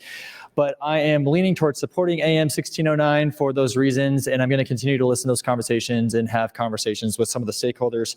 And I look forward to continuing to learn about this. Thank you, Madam President. Thank you, Senator Frederickson. Senator Erdman, you're recognized. Thank you, Madam President, and good morning. Let me start with this. Water runs downhill, okay? I don't think we can argue with that point. Water runs downhill. I've toured the facility where the canal is going to be built twice, once last September and then again last Friday. This is a necessity that we do this. And when Senator Kavanaugh says it could be an issue with Colorado if we build 1,000 CFS canal or a 500, well, let me tell you, it's going to require the same amount of land, the same amount of easement or eminent domain, whether it's 500 or 1,000. It is difficult sometimes for people who live in the eastern part of the state to understand the way that water works in the western part of the state. We're in a desert out there, basically. And anytime that you can gather more water when it's flooding is an appropriate time to do that. If you don't believe me, drive out and look at Lake McConaughey today. It's hovering around 50% of capacity. We were there last Friday. It's down 40 feet. It's quite obvious that when the snow melt is sufficient to have more runoff, that we should be able to gather that in and conserve it. I am totally opposed to 1609. I think Senator Clements fairly described to you the return on investment. 28% increase in spending. In appropriations, you get 100% increase in capacity. That's a tremendous return on investment. Keep in mind that about 7% or more of the water that comes from the South Platte winds up in Lincoln. And we have senators in this room who have been lobbying for a second water source for Lincoln for years. It would just make sense to me that when you have an opportunity to gather more water in to some facility that we've built to store, to release later to get to Lincoln, it would make sense that those people that live in the eastern part of the state would be supportive of that. And the comments that Senator John Kavanaugh made about the ramifications of our decision on the compact could be detrimental. That's his opinion. He's entitled to his opinion. Doesn't mean it's right. So you have to think about the fact that what Will Rogers said once is very true. He said, whiskey is for drinking and water is for fighting over. And that's a true statement. If you don't believe me, come out in the West where water is scarce, and you'll find out that that is a true statement. So as we make the decision on whether to advance 1609 or not, keep in mind that once the water goes over the bridge, it isn't coming back. And unless we build this canal, Colorado is not going to be required to send us the money, or the water, excuse me. But the issue is, when there's excess water, and Senator Kavanaugh alluded to that about every 7 years, that's the case, it would just make sense that we're able to capture that. Because in the case of Lake McConaughey today, 1 minute. being at 50%, if we had a requirement that the North Platte River could only put in so many CFS, we would never get Lake McConaughey full again.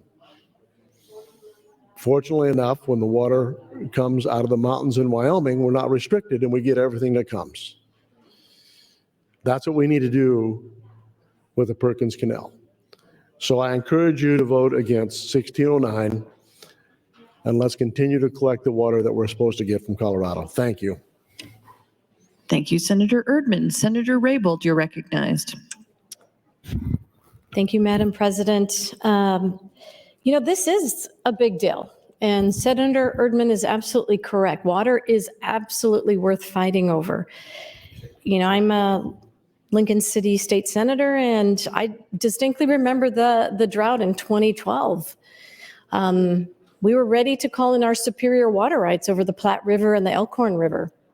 And just imagine all the farming operations, hog operations, barn operations that would have to cease production. The NRD was already on top of this, and they already cut off a lot of the irrigation that was going on. It's that important.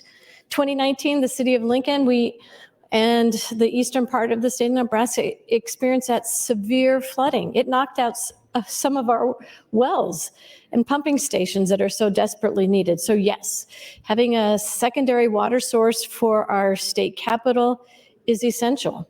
It is absolutely essential, and there's no going around that. You know, I looked up the Perkins County, and right now, 2/3 of Perkins County is experiencing extreme drought. The other third is in severe drought. The Front Range in Colorado that we're looking to work with on property acquisition is in a severe drought. And so the first question I asked when they gave a great presentation on the Perkins Canal is, how much of it is actual Colorado growth for residential or commercial purposes on that Front Range? And how much of it is actually Mother Nature intervening? And, you know, we might go to this extraordinary lengths for the Perkins Canal, and believe me, I believe fighting for Nebraska water rights is essential. But how much of it is related to Mother Nature? Because you can't, that expression, you can't squeeze blood from a turnip. Are we in that same situation?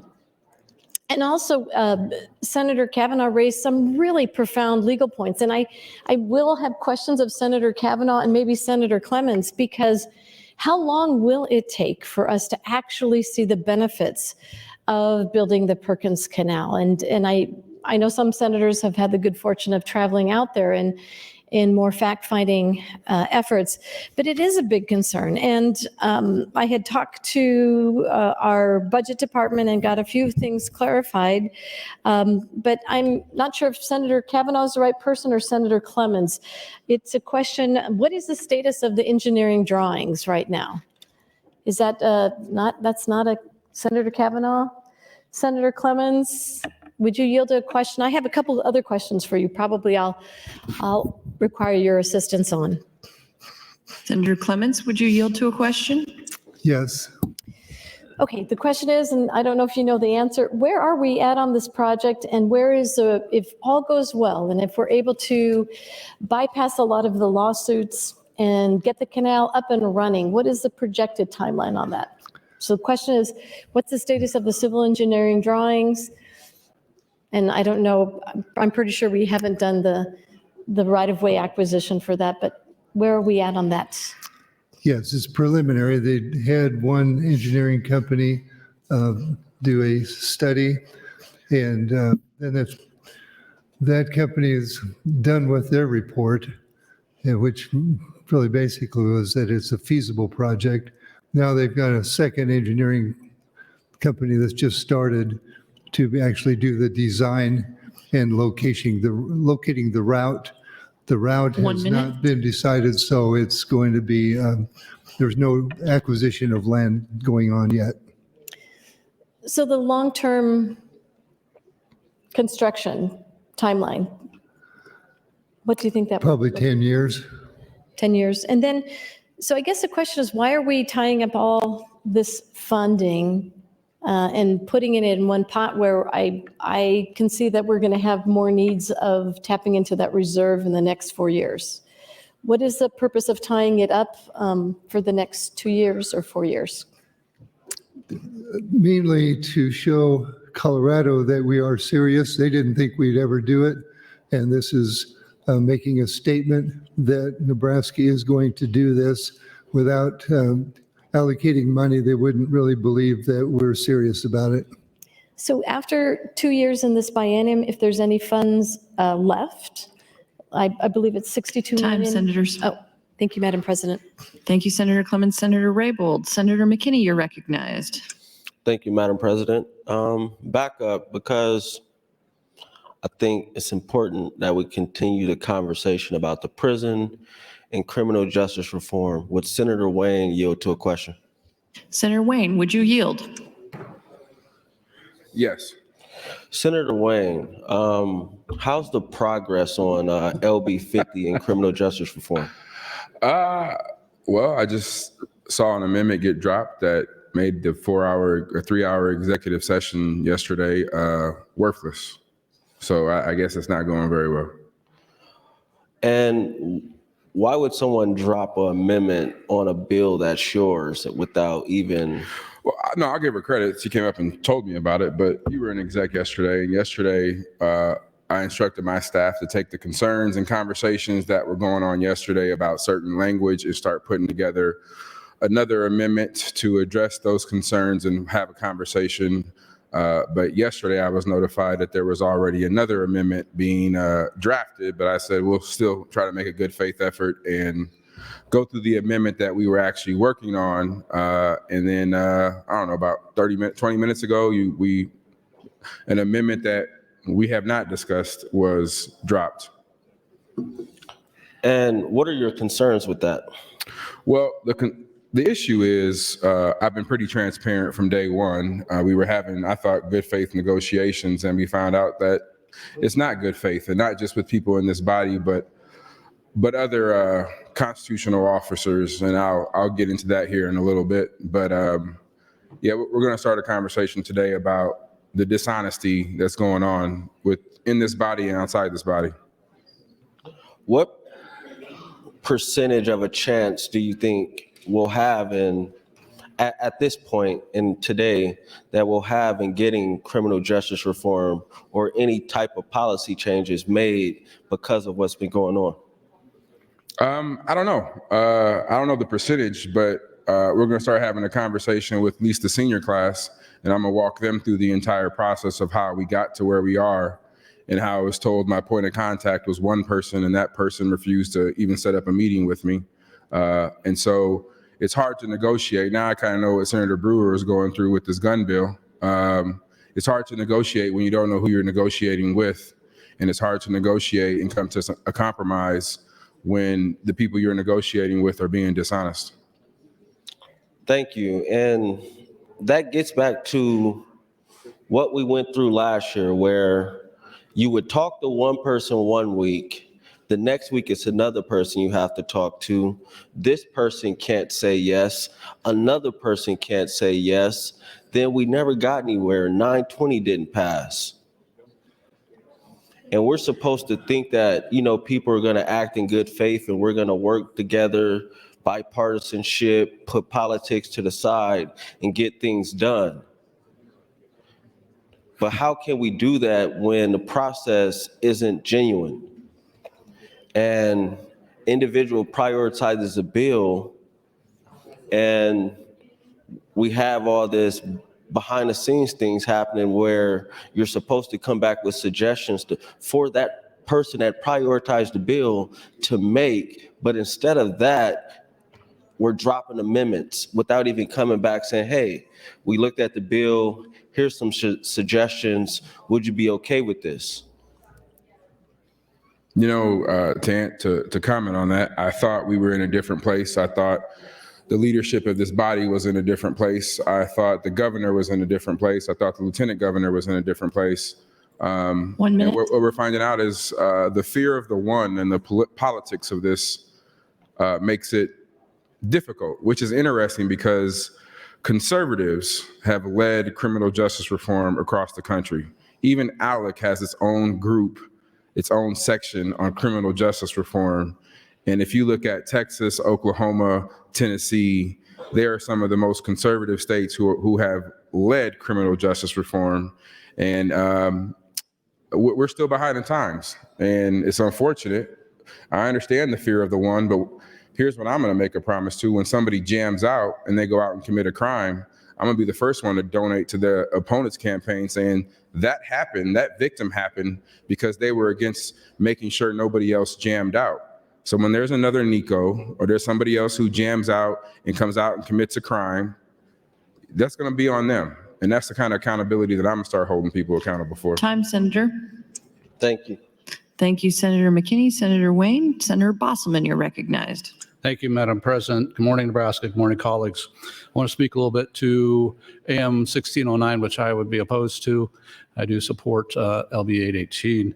I want to talk about three things. I think Sir John Kavanaugh's discussion is worthy, and we've talked about this before. I think three main points we need to talk about, but first I get to there. When you look at the compact, one thing we have to be careful of, and we have to ensure we do, is we need to make sure we read the entire compact. So we can't take one article and apply one article, and I think Sir John Kavanaugh would also agree.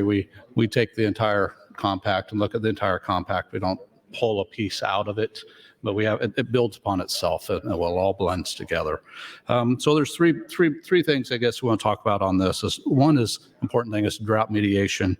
Two is storage for needs, and three is the entitlement that we have to full and uninterrupted or unintrusive use and benefit of the water at this location.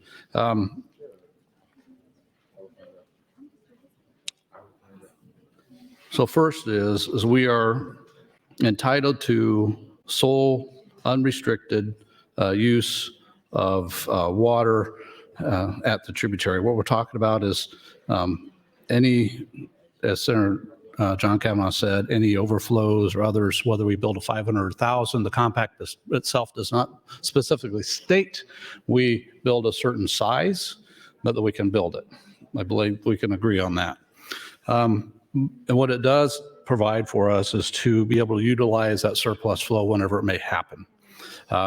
2011, there was flooding, surplus flow. 2013, there was surplus flow. Over the last, beyond that, last 13 years, there's probably 3 or 4 other times there was flooding. So flood mitigation is part of it as well.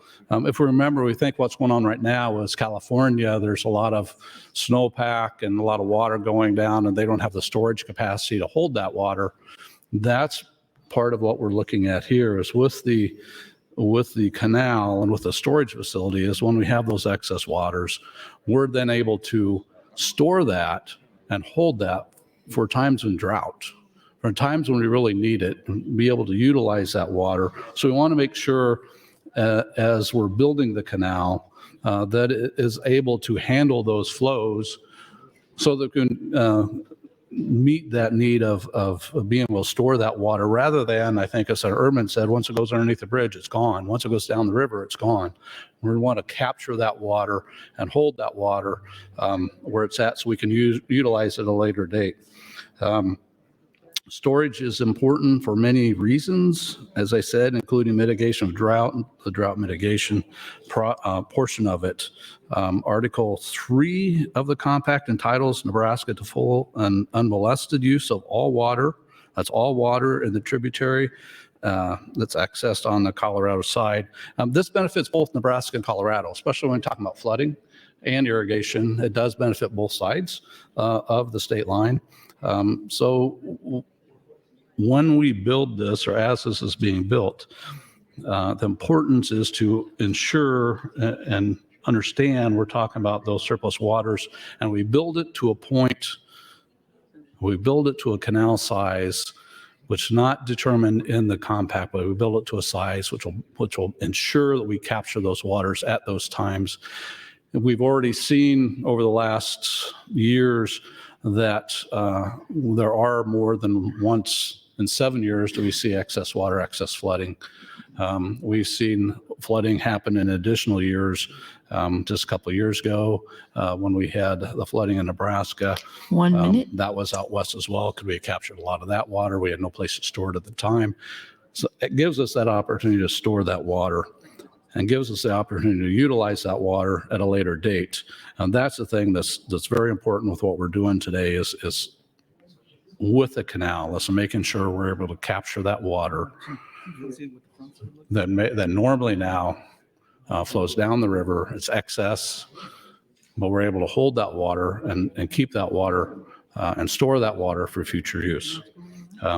So I appreciate the conversation that Senator John Kavanaugh has with this amendment. I do not believe that we should reduce funding for it. The benefit we get from the amount that we spend, if you will, to construct it is far outmatched from the gain. So if we spend originally, if you look at the feasibility study, is that time? Thank you. Thank you, Senator Bosman. Senator John Kavanaugh, you're recognized. Thank you, Madam President. And I appreciate, of course, Senator Bosselman's comments. And he did kind of hone in on what this conversation is about. But first off, I just want to say, Senator Bosselman, never tell me the odds.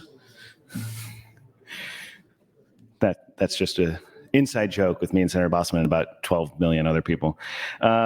So the conversation here is about the value in spending more money, whatever that dollar amount is. In my amendment, it's $125 million to get back down to the department's original request. That dollar amount, as Senator Bosselman correctly pointed out, is to capture additional water in those high flow years. But then the value question here is, should we be spending that amount of money to divert water into the reservoir that we would already get? because the water above 500 CFS, if we divert it into the canal, that water, the only way we can do that is if that water was already coming across the state line into Nebraska. So this is our water. And as Senator Clements pointed out in his questions from Sen Raybold, why are we appropriating this money right now, Senator Raybold? It's to show Colorado that we're serious and that we're going to build this canal to perfect our right. We don't need to build 1,000 CFS canal to perfect our right. So this is in excess of that goal. Should we be spending more money, hundreds of millions, tens of millions of dollars, to achieve something that is not our original goal, does not serve the purpose of perfecting that right, does not get us that opportunity to call out those junior rights?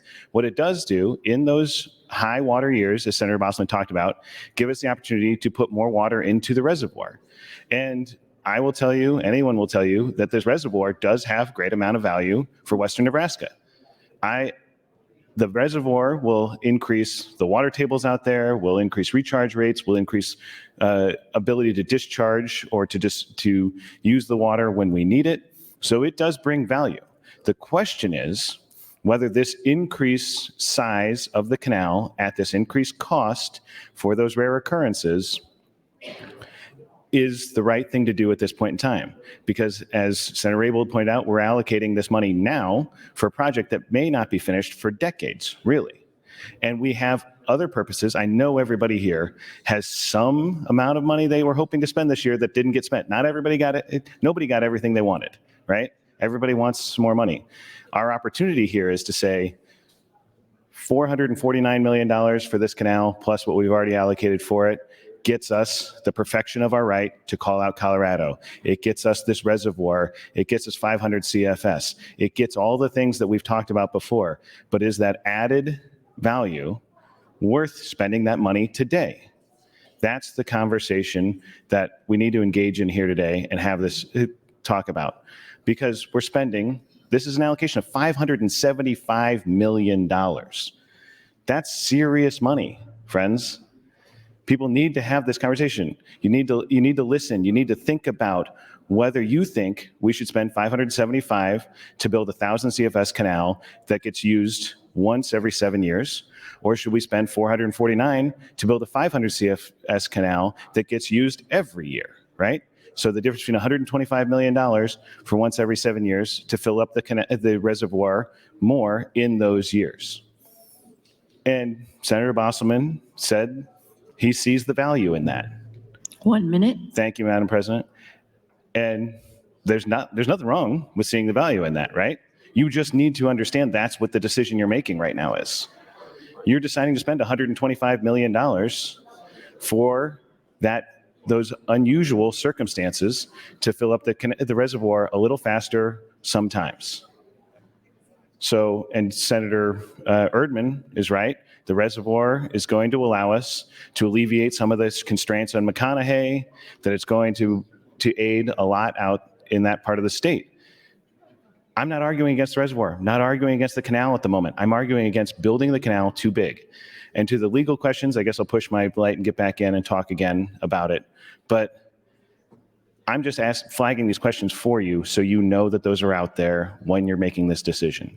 You all have to make your own decision. I'm one person. I have my opinion, and I'm reading it one way, and the DNR is reading it a different way, perhaps. Time, Senator. Thank you, Madam President. Thank you, Senator John Kavanaugh. Senator Moser, you're recognized.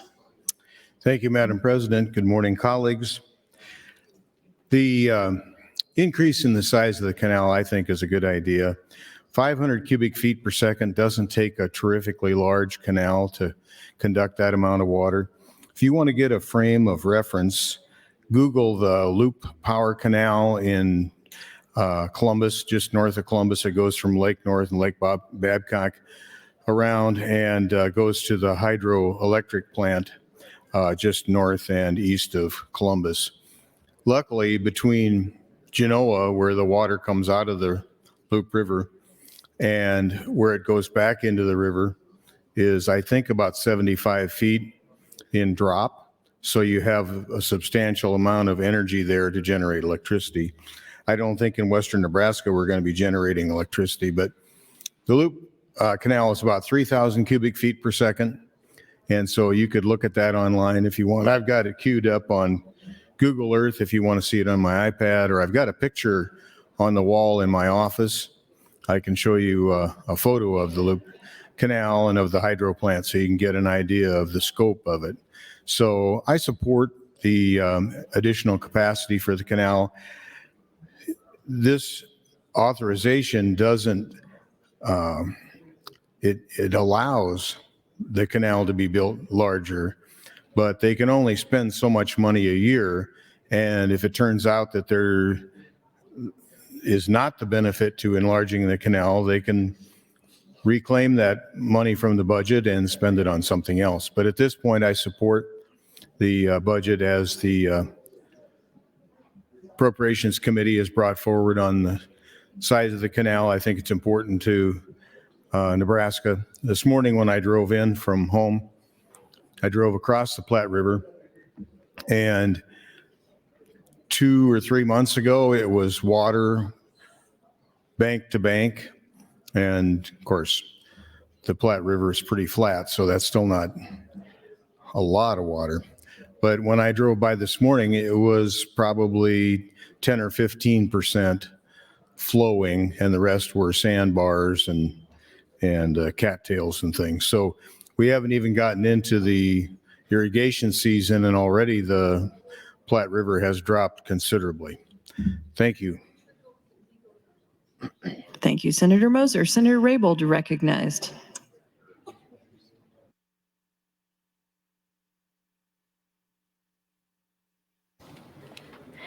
Thank you very much. I do have some additional questions. If Senator Clemens, would you be available to answer them?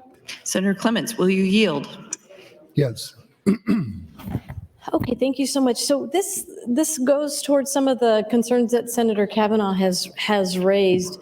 So could you walk us through the process? So if we allocate this huge amount, and from my understanding, only $62,800,000 can be spent every year, correct? Correct. Okay, so what happens for the next biennium? The money is set aside. We did the similar thing with the prison. The department is not able to spend more than $62.8 million. The money we're setting aside will earn interest. And then as the project goes along, we'll see if they're needing more money as they progress doing more work. And then does this funding also include the legal fees, or is this something the Attorney General's office has the capacity to handle? I haven't been told how that will work. The Attorney General does have a water attorney expert, which probably would be in the Attorney General's budget.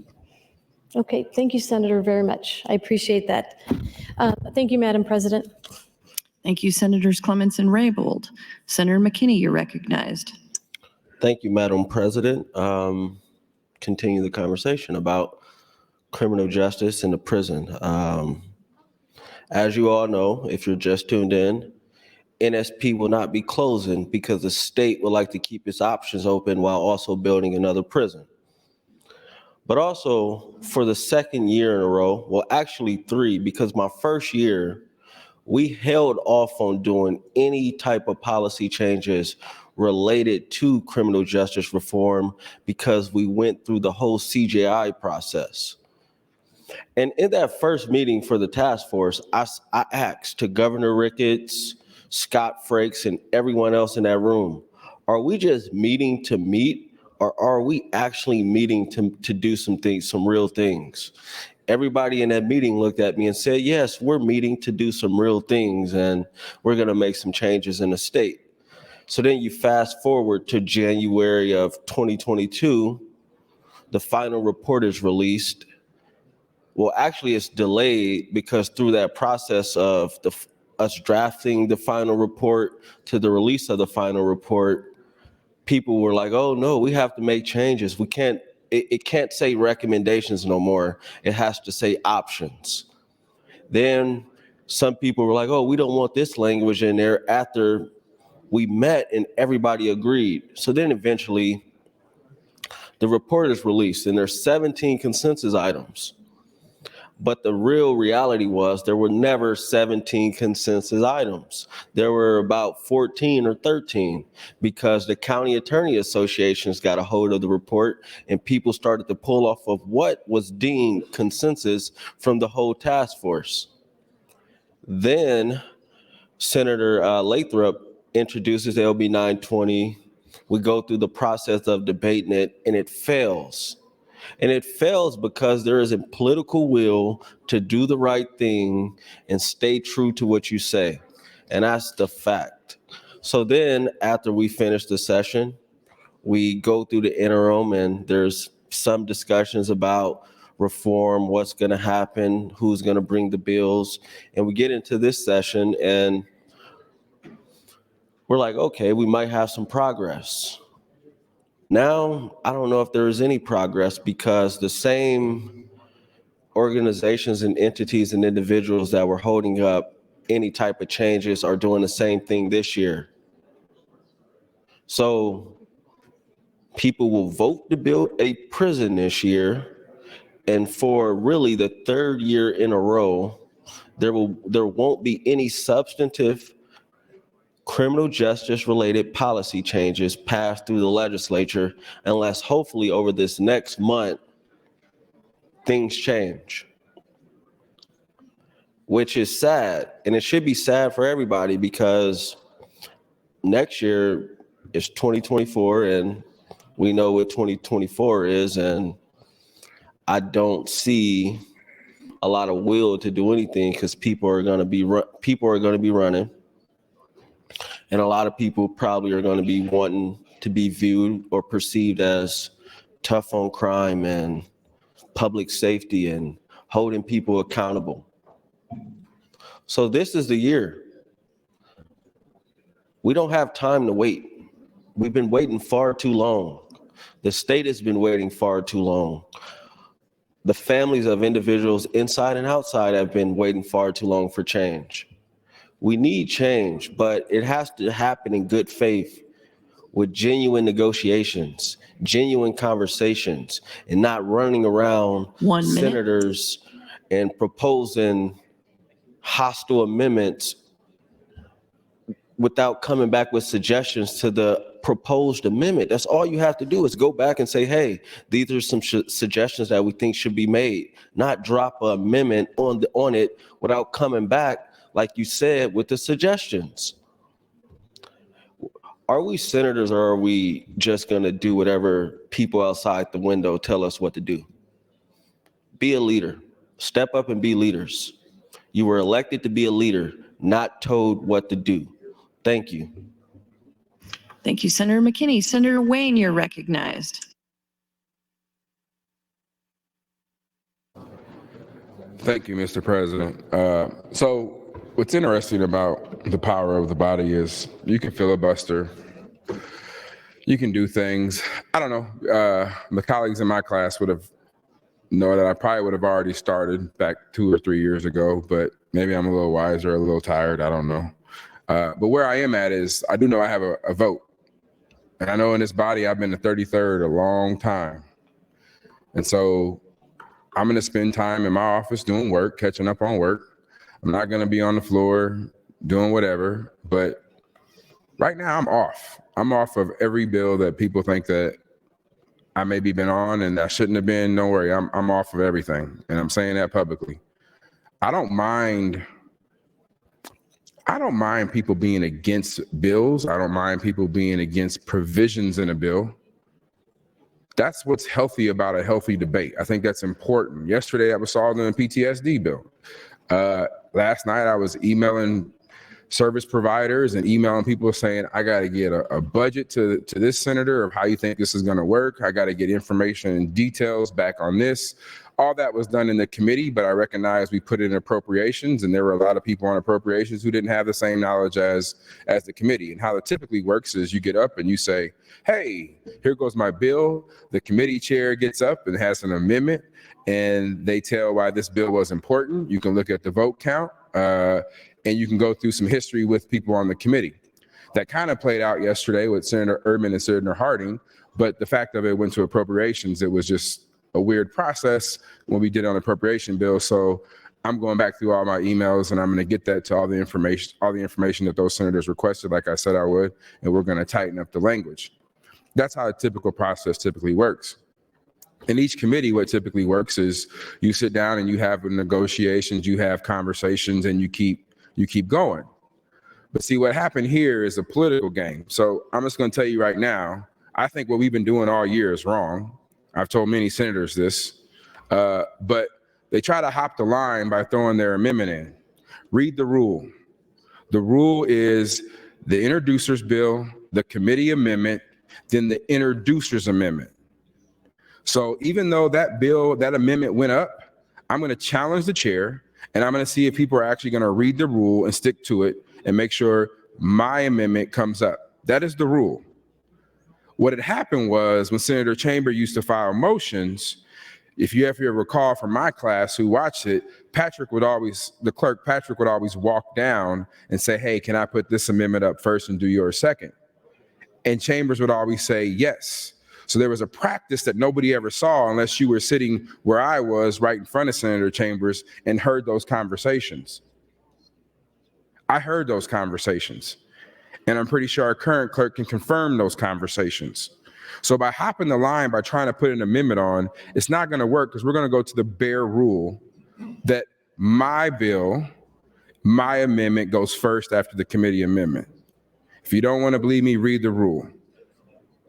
So we can keep playing games. That's fine. But I told a lot of people who I was supporting their bill this session that I'm off. I'm off because I got lied to. It was disingenuous. It wasn't an honest negotiation. And I just wasted 3 hours yesterday having a conversation about a bill that has an amendment that people weren't going to move on anyway. So I thought it was just, the personalities last year, but now I know it maybe just isn't the personalities. 1 minute. I understand why criminal justice won't move here, and it's a sad thing. And it isn't even about people committing crimes. If you look at what we're trying to do, at least in this package, it's about trying to make sure those who, after they have been sentenced, come back into society that is productive. That's not Senator Wayne's crazy idea.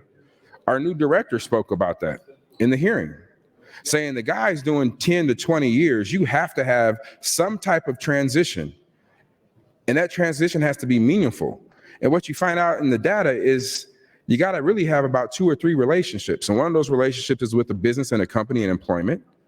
One of them is with new family members or new people, so you don't go back to the same people that you were just involved with. And if we can just get 2 out of, and I won't even mention the third, because some of it's religious and some people believe it's religion, some people it's a higher calling or connection to a bigger, better world. But if we can just get 2 out of the 3. Time, Senator. Thank you, Mr. President. Mrs. Madam. Thank you, Senator Wayne. Senator Bosselman, you're recognized.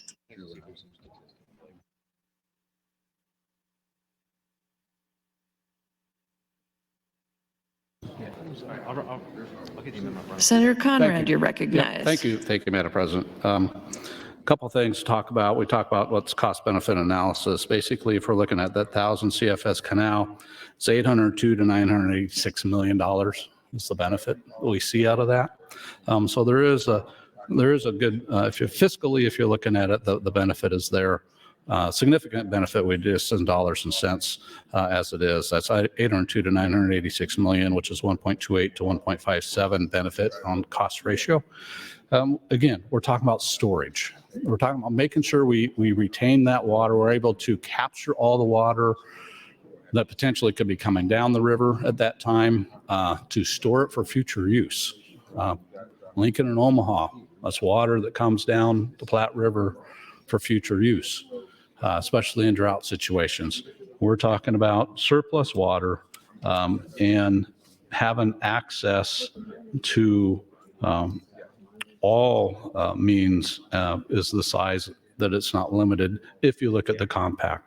So again, I am opposed to AM 1609. I know Senator John Kavanaugh, I've had discussions, and others on the floor have had discussions. I think we've also had discussions with the director. We'll continue to have those discussions. I think it's important to have the talk we're having today, but I do believe the benefit that we're seeing out of the canal far outweighs anything else. And building it to the size that they at now the feasibility says to build it, to ensure we're capturing that water, to ensure we're storing that water.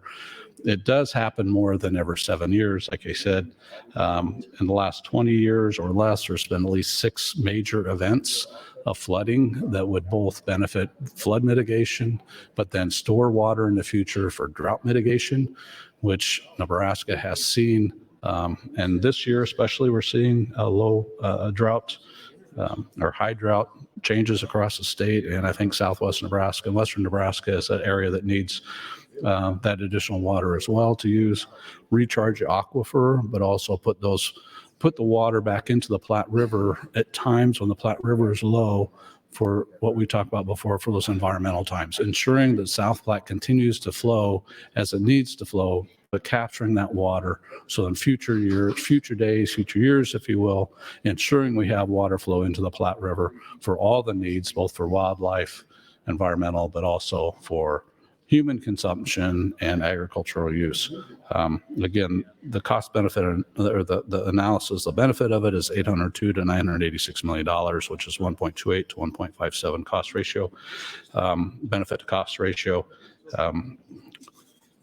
Ensuring that we're looking at the entire compact, not just pieces of the parts of the contract, one article or the other, but we look at the entire compact and our right to any surplus waters of the river, which may flow down. And that's an important part of what we're doing, an important part of the canal. We're debating, I think, or talking today a little bit more about the cost and where to save the money. I do believe the additional money that the funds that we do have in right now are needed to ensure that we construct a project, construct a canal system, and construct a reservoir system, if you will, in the future that will ensure we're capturing as much as we can and preserving that water for future use. Thank you, Madam President. Thank you, Senator Bosselman. Senator Merman would like to announce 18 eighth graders from St. Patrick Elementary in McCook. Please stand to be recognized by your Nebraska Legislature.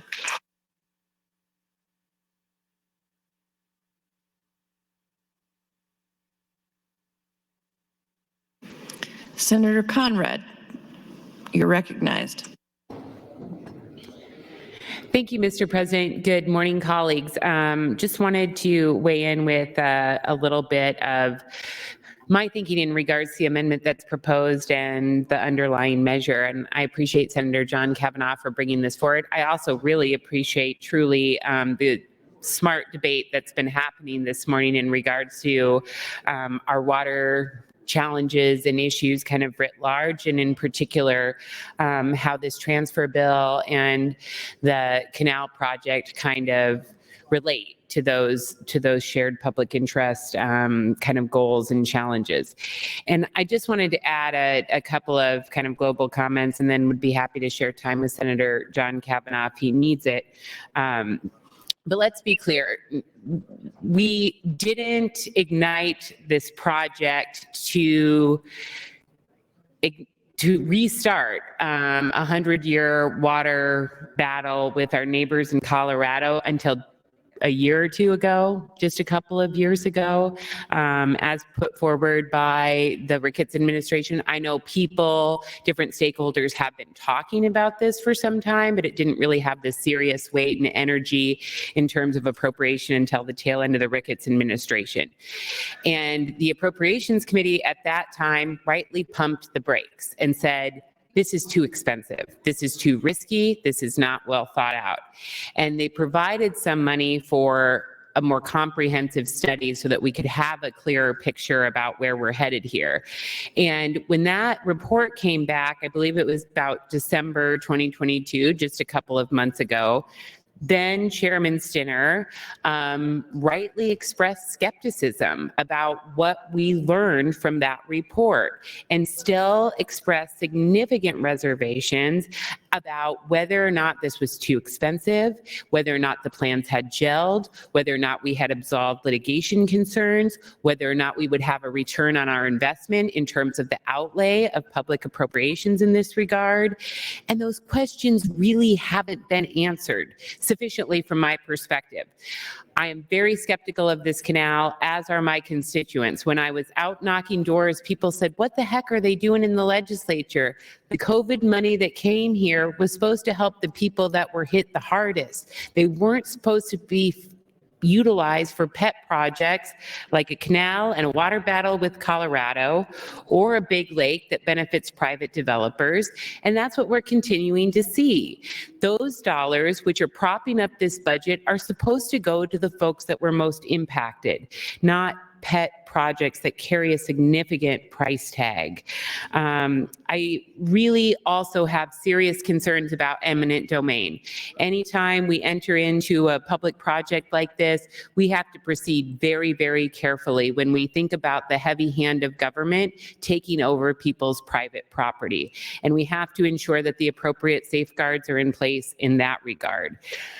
We know that construction will take years. We know that litigation will come to bear, and this is not time sensitive. At the very least, we should modify the project or dole out the dollars in a more measured way until certain safeguards and certain metrics are met.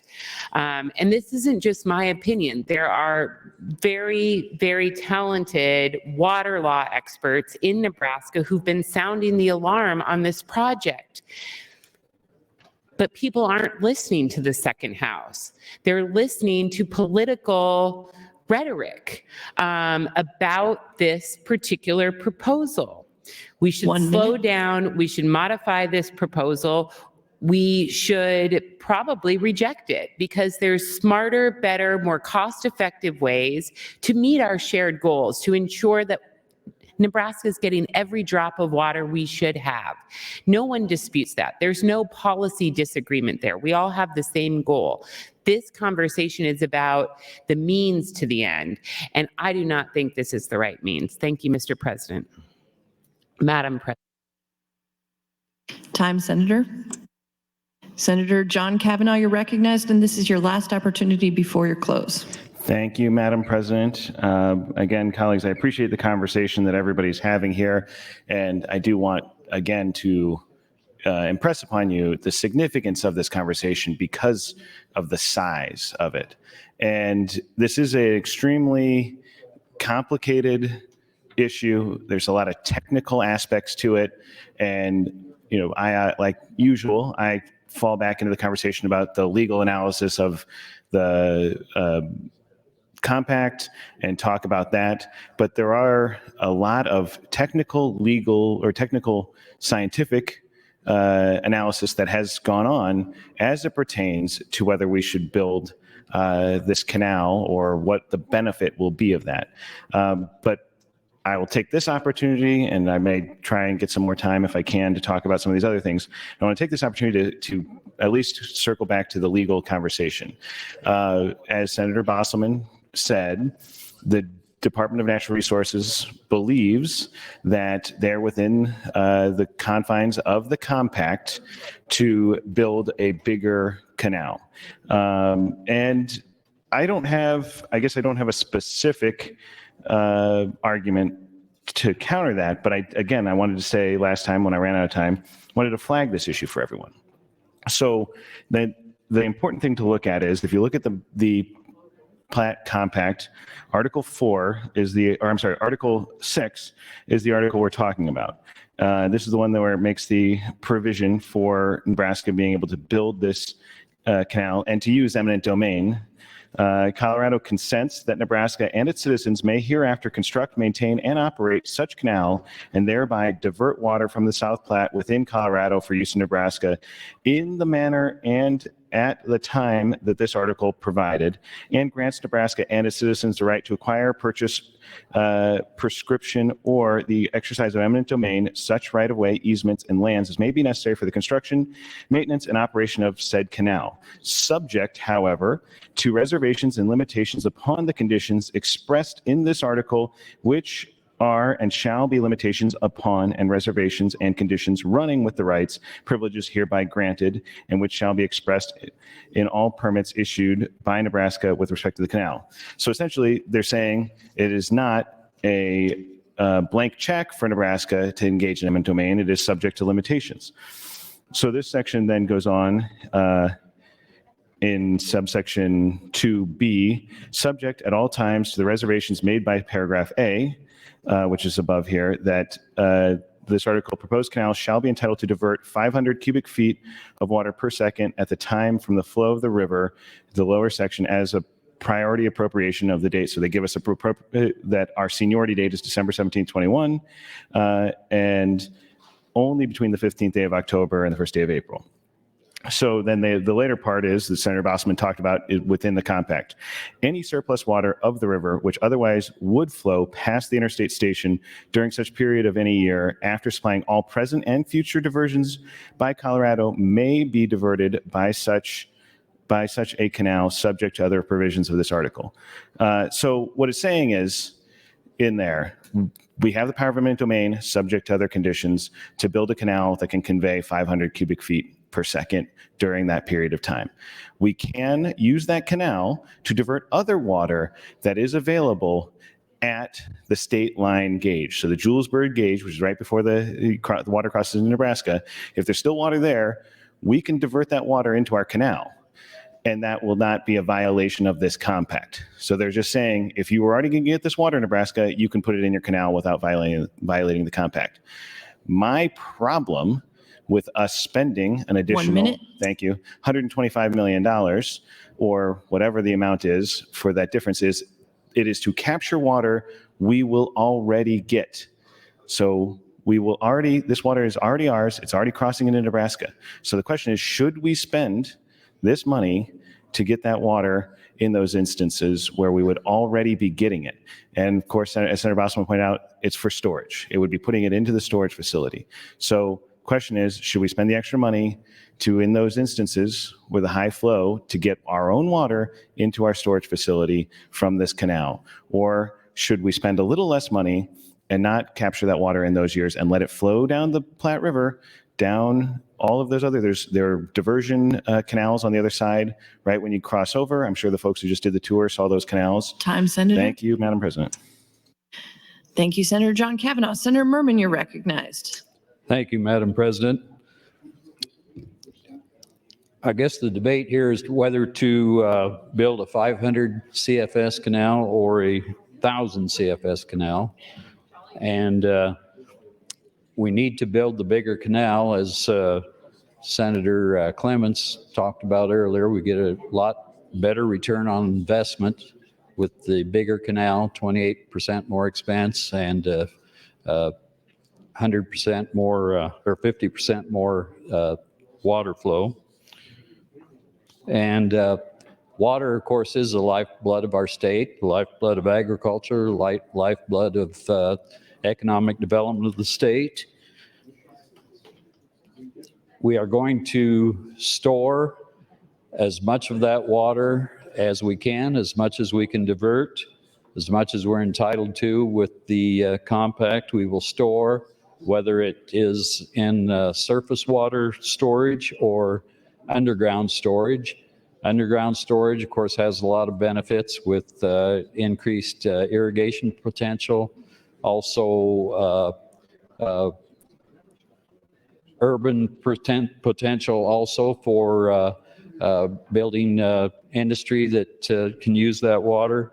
So, our past history of the state has shown us the value that we have using as much of the water that flows through the state and storing it here, keeping it here, using it here, rather than letting it flow down the river and down in the Missouri and Mississippi and then the Gulf of Mexico.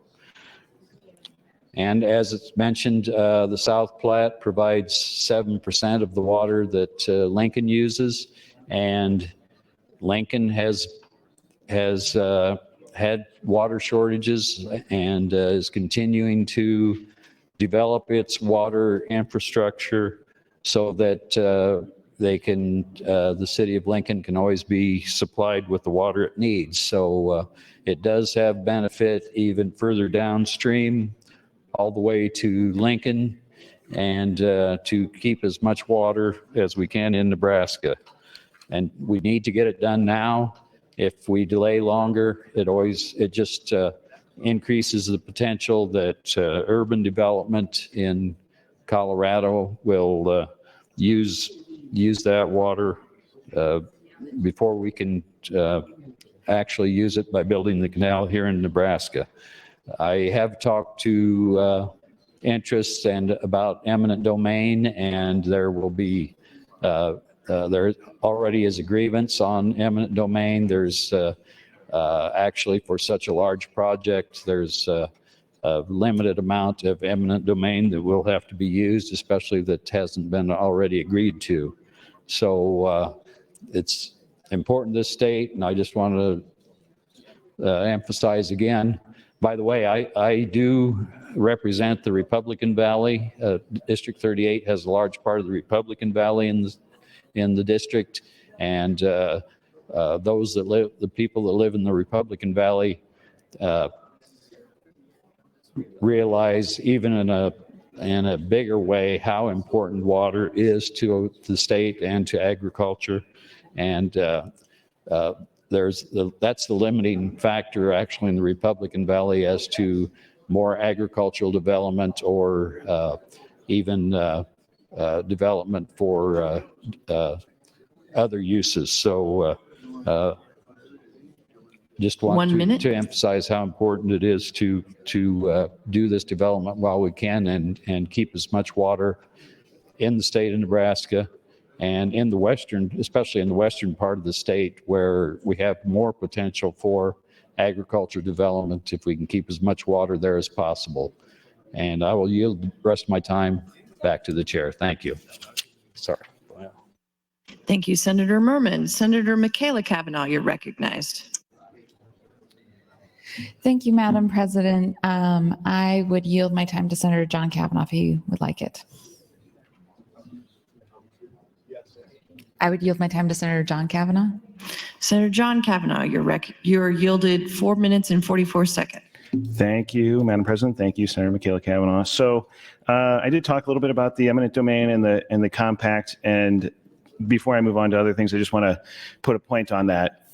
There are specifics in this compact that talk about what the uses for this water, and the premise we're granting by even allocating $500 million here, going to build the canal in the first place, was that Colorado is going to hold us to a high standard to assert our rights.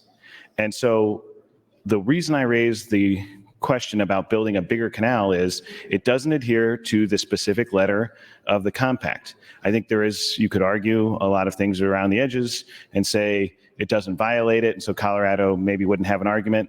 But again, do we want to find out, right?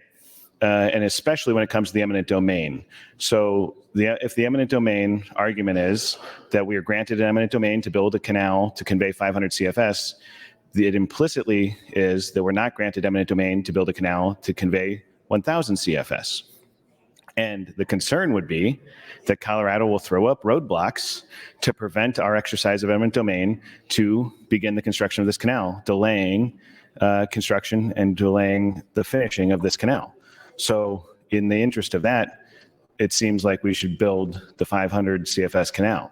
But ultimately, like I said, my biggest issue here is we shouldn't be spending millions, tens of millions of dollars to get water we're going to get anyway. But I did want to move on a little bit. There's been a lot of conversation about the return on investment. And I do think people in some respects have been engaging in that a bit rhetorically, but we did pay a consultant and have an analysis done to make an actual determination about return on investment of this project. It's called the San report. You should have gotten it, I think, on December 29th.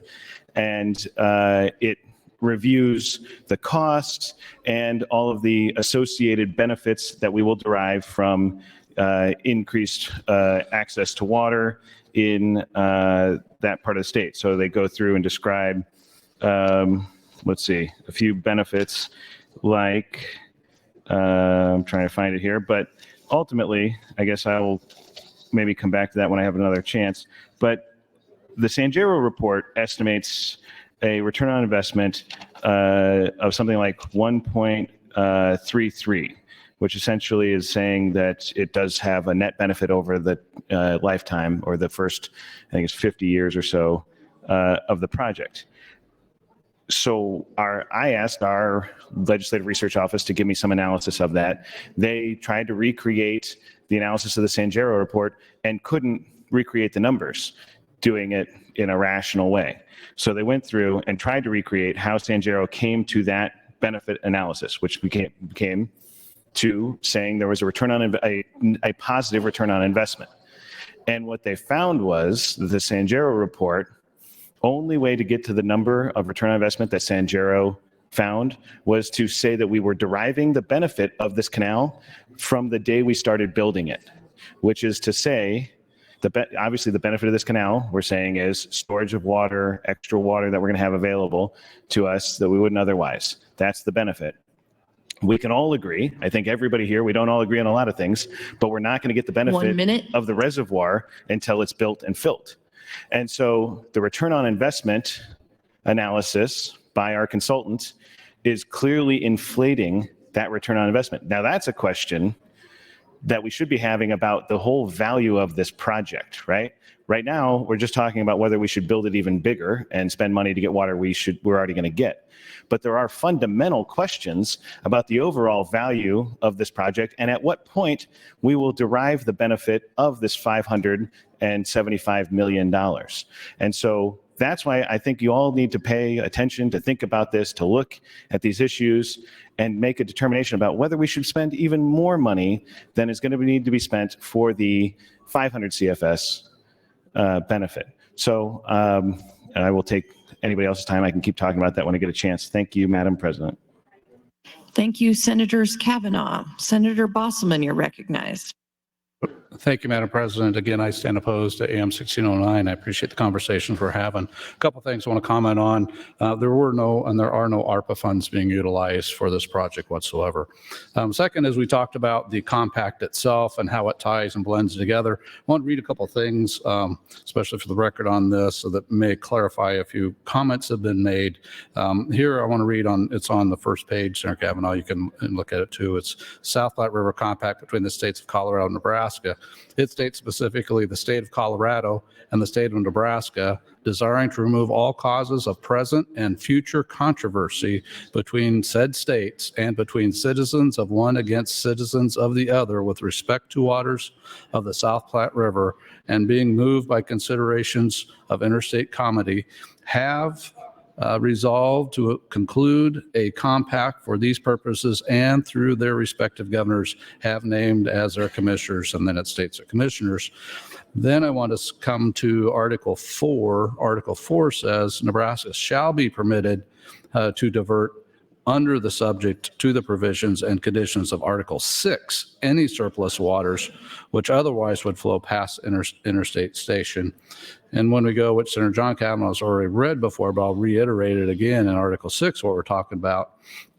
It talks about any surplus waters of the river which otherwise would flow past the interstate station during such period of any year after supplying all present and future diversions by Colorado may be diverted by such canal. That's again making sure that a canal that is built is built to the point to where we are able to capture those flows, making sure we're able to preserve those flows and store those flows for future use. And why is that important? Well, let's look at what's happened in Colorado. Colorado has no storage. What we saw, they had the significant snow and the significant snow melt. The federal government Colorado nearly had the federal government step in to adjudicate rights under their compact. Federal government nearly stepped in and said, you need to store your water. California now has instructed appropriate departments to work on getting storage reservoirs to avoid future crisis conditions. We're discussing cost and the size of a canal, ensuring we can capture the excessive flows, surplus flows in the future, and then storing those so that we'll have those abilities to use those in the future for flood mitigation or for mitigation, but also the canal would be beneficial flood mitigation as well, but drought mitigation. And that water flows through the Platte River and it comes right down here. So there's a lot of benefit all the way across the state for this. We need, as I feel, to provide the opportunity to construct a canal that the feasibility study, the experts, the water folks, the people who are looking at this, what is needed to be built, because a compact does not specify a size, but those experts, what they say is the best size, the best requirement for a canal, and then for storage for us for use in the future. This is important to remember. I think it's important for us to have.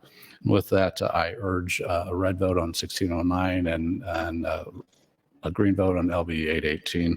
Thank you, Madam President. Thank you, Senator Bosselman. Senator Brandt, you're recognized. Thank you, Madam President. Thank you once again to the Appropriations Committee for their hard work on this. So the theme this morning appears to be water. I do stand in support of 818 and the First Amendment. I'm opposed to the Second Amendment. On page 6 of your book, for the Perkins County Canal, they appropriated $574 million. And the discussion just seems to be centered around a canal in western Nebraska and why do we need to spend the money in western Nebraska. But if you go back to page 5, under the Economic Recovery Act, we are using $179 million of ARPA funds to help the city of Lincoln construct a water facility from the Missouri River to Lincoln. And in the end, that project is going to cost $2.4 billion. It's not irrigation water, it's drinking water. I would expect that they're going to come back and ask the state of Nebraska for more money after this first $179 million of ARPA funds. And it remains to be seen if we're going to have the same discussion, about is that money necessary? A number of years ago, we had problems with the Republican River Compact. And it kind of is a mirror image of what's happening today. What happened is Nebraska was not meeting the requirements of X cubic feet per second to the state of Colorado, or excuse me, the state of Kansas. It was a crisis. And I believe Senator Aguilar and Senator Conrad were both around at that time. It was very contentious. And the end result was NCOR. And what NCOR was in western Nebraska, NRDs out there purchased about 20,000 acres with irrigation rights, and they opened up the irrigation wells to feed the river so that we had enough cubic feet per second going to the state of Kansas. Problem solved. So I want everybody in the state to realize that this project is not just for Perkins and Grant County out there. This benefits everybody in the state. When we look at water, water and Nebraska are the same thing. I was taught in school the word Nebraska means flat water. So it's right there in the name of the state. Would Senator Bostar be available for a question? Senator Bostar, will you yield?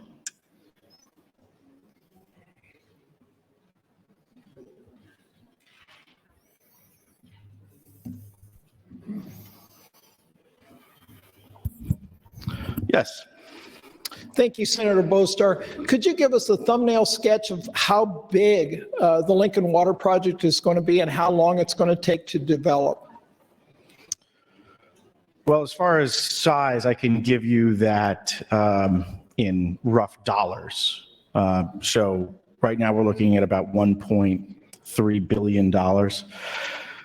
And as far as development timeline, I think the estimates currently are that it will take at least a decade to fully develop. So the scope of the project basically is to take Missouri River water, treat it, and then 1 minute. Move it toward Lincoln? Yes. So we would, the recommendation was that we would use not surface water from the Missouri, but groundwater, so sink wells, the Missouri River, treat it there at the Missouri, and then pipe potable water to Lincoln, which accomplishes a few things. By treating it there at the source, we would then be able to supply communities in southeast Nebraska with clean water. Because if we were pumping raw water from the Missouri and then say pumping it to Lincoln or pumping it to Ashland, where our water treatment facility is now, anyone that wanted to interconnect with that to acquire more water or to Time, solve some water. Senators. Thank you. Thank you, Senators Brandt and Bostar. Senator Conrad, you're recognized. Thank you, Madam President, and good morning again, colleagues. I just wanted to, add a little bit more information in regards to some of the recent history in regards to our efforts to ensure fairness and equity and standing up for Nebraska's rights to get every drop of water that we are entitled to, because we should absolutely do that. That's not really up for debate. But I just wanted to remind the body, of course, that when we were having similar challenges and issues back in the 90s and the early part of the 2000s, our neighbors in Kansas filed the lawsuit in 1998 that extended about a decade. It utilized millions and millions of dollars in legal fees, and we ended up paying our neighbors in Kansas, I think something like $5 or $6 million in terms of our issues in utilizing too much water under the previous agreements. Now, that was seen at the time as a win because our neighbors in Kansas had sought, I think, something around $80 million worth of damages for the issues that were subject to that litigation. But that being said, it just goes to show you, and I believe that the proposal that's put forward in this measure is actually much more complex and has a lot more unanswered questions and uncertainties. And I just think that we need to proceed cautiously to ensure that those issues are addressed appropriately instead of just shoveling a lot of money out in one direction with the hope and the prayer that we might be able to get a little bit more water, when we know for a fact our neighbors in Colorado have already signaled it. When we move in this direction, we're going to spark additional litigation. Typically, when you have litigation between the states, that may even trigger an original jurisdiction before the Supreme Court of the United States, which has, some benefits and detriments from a litigation strategy perspective. But just just keep that in mind. Because of the scarcity of water, because of the importance of these water issues, of course, to Nebraska and to every state, we just need to proceed cautiously in recognizing that we're in a very risky position in terms of litigation, in terms of diversion of taxpayer dollars away from projects that can find more consensus to advance our water and conservation goals without triggering this kind of scrutiny and/or litigation. I just wanted to inject that into the record, and I'm happy to yield additional time to Senator John Kavanaugh if he so desires. Senator John Kavanaugh, you're yielded 1 minute and 40 seconds. Thank you, Senator Conrad, and I appreciate the history lesson. And, you know, sometimes what do they say? Past is prologue or something like that. History repeats itself, et cetera. So I did find the projected benefits for the Perkins County Canal, 500 CFS. So the analysis said the agricultural benefit would be about $12.7 million annually, municipal and industrial, $3.6 million annually, environmental, $7.2 annual, recreation, $4.7, hydropower, 0.1, I guess. So is that $100,000, water quality, $0.03 million. 1 minute. Thank you, Madam President. So for a total of over 50 years, total benefit would be $754 million. So that's how they calculated the return on investment, was our outlay and then the benefit over that time. But the problem with the San Jero report was that they started that 50-year clock basically now. And I think we can all agree that there's not going to be any of those types of benefits until the project is completed. And we don't know, as Senator Conrad just talked about, all the legal hurdles that may prevent the project from going into effect as a result of potential litigation. So we're outlaying this money right now, and we're not going to start deriving that benefit. So if we want to have a conversation about cost-benefit analysis, return on investment, that has to be part of it. And that is part of what we should talk about when we're talking about this project. I think that there is good evidence that the reservoir certainly is going to derive a benefit for the state that is worth the investment. But the question is, right Time, now, Senator. thank you, Madam President. Thank you, Senators Kavanaugh and Conrad. Senator Arch would like to recognize 60 fourth grade students from Patriot Elementary in Papillion that are located in the North Balcony. Please stand, students, and be recognized by your Nebraska Legislature.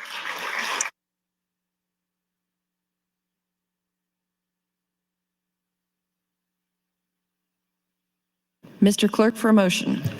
Madam President, Senator Frederickson would move to recess the body until 1:00 p.m. Members, you've heard the motion. All those in favor say aye. All those opposed say nay. We are in recess.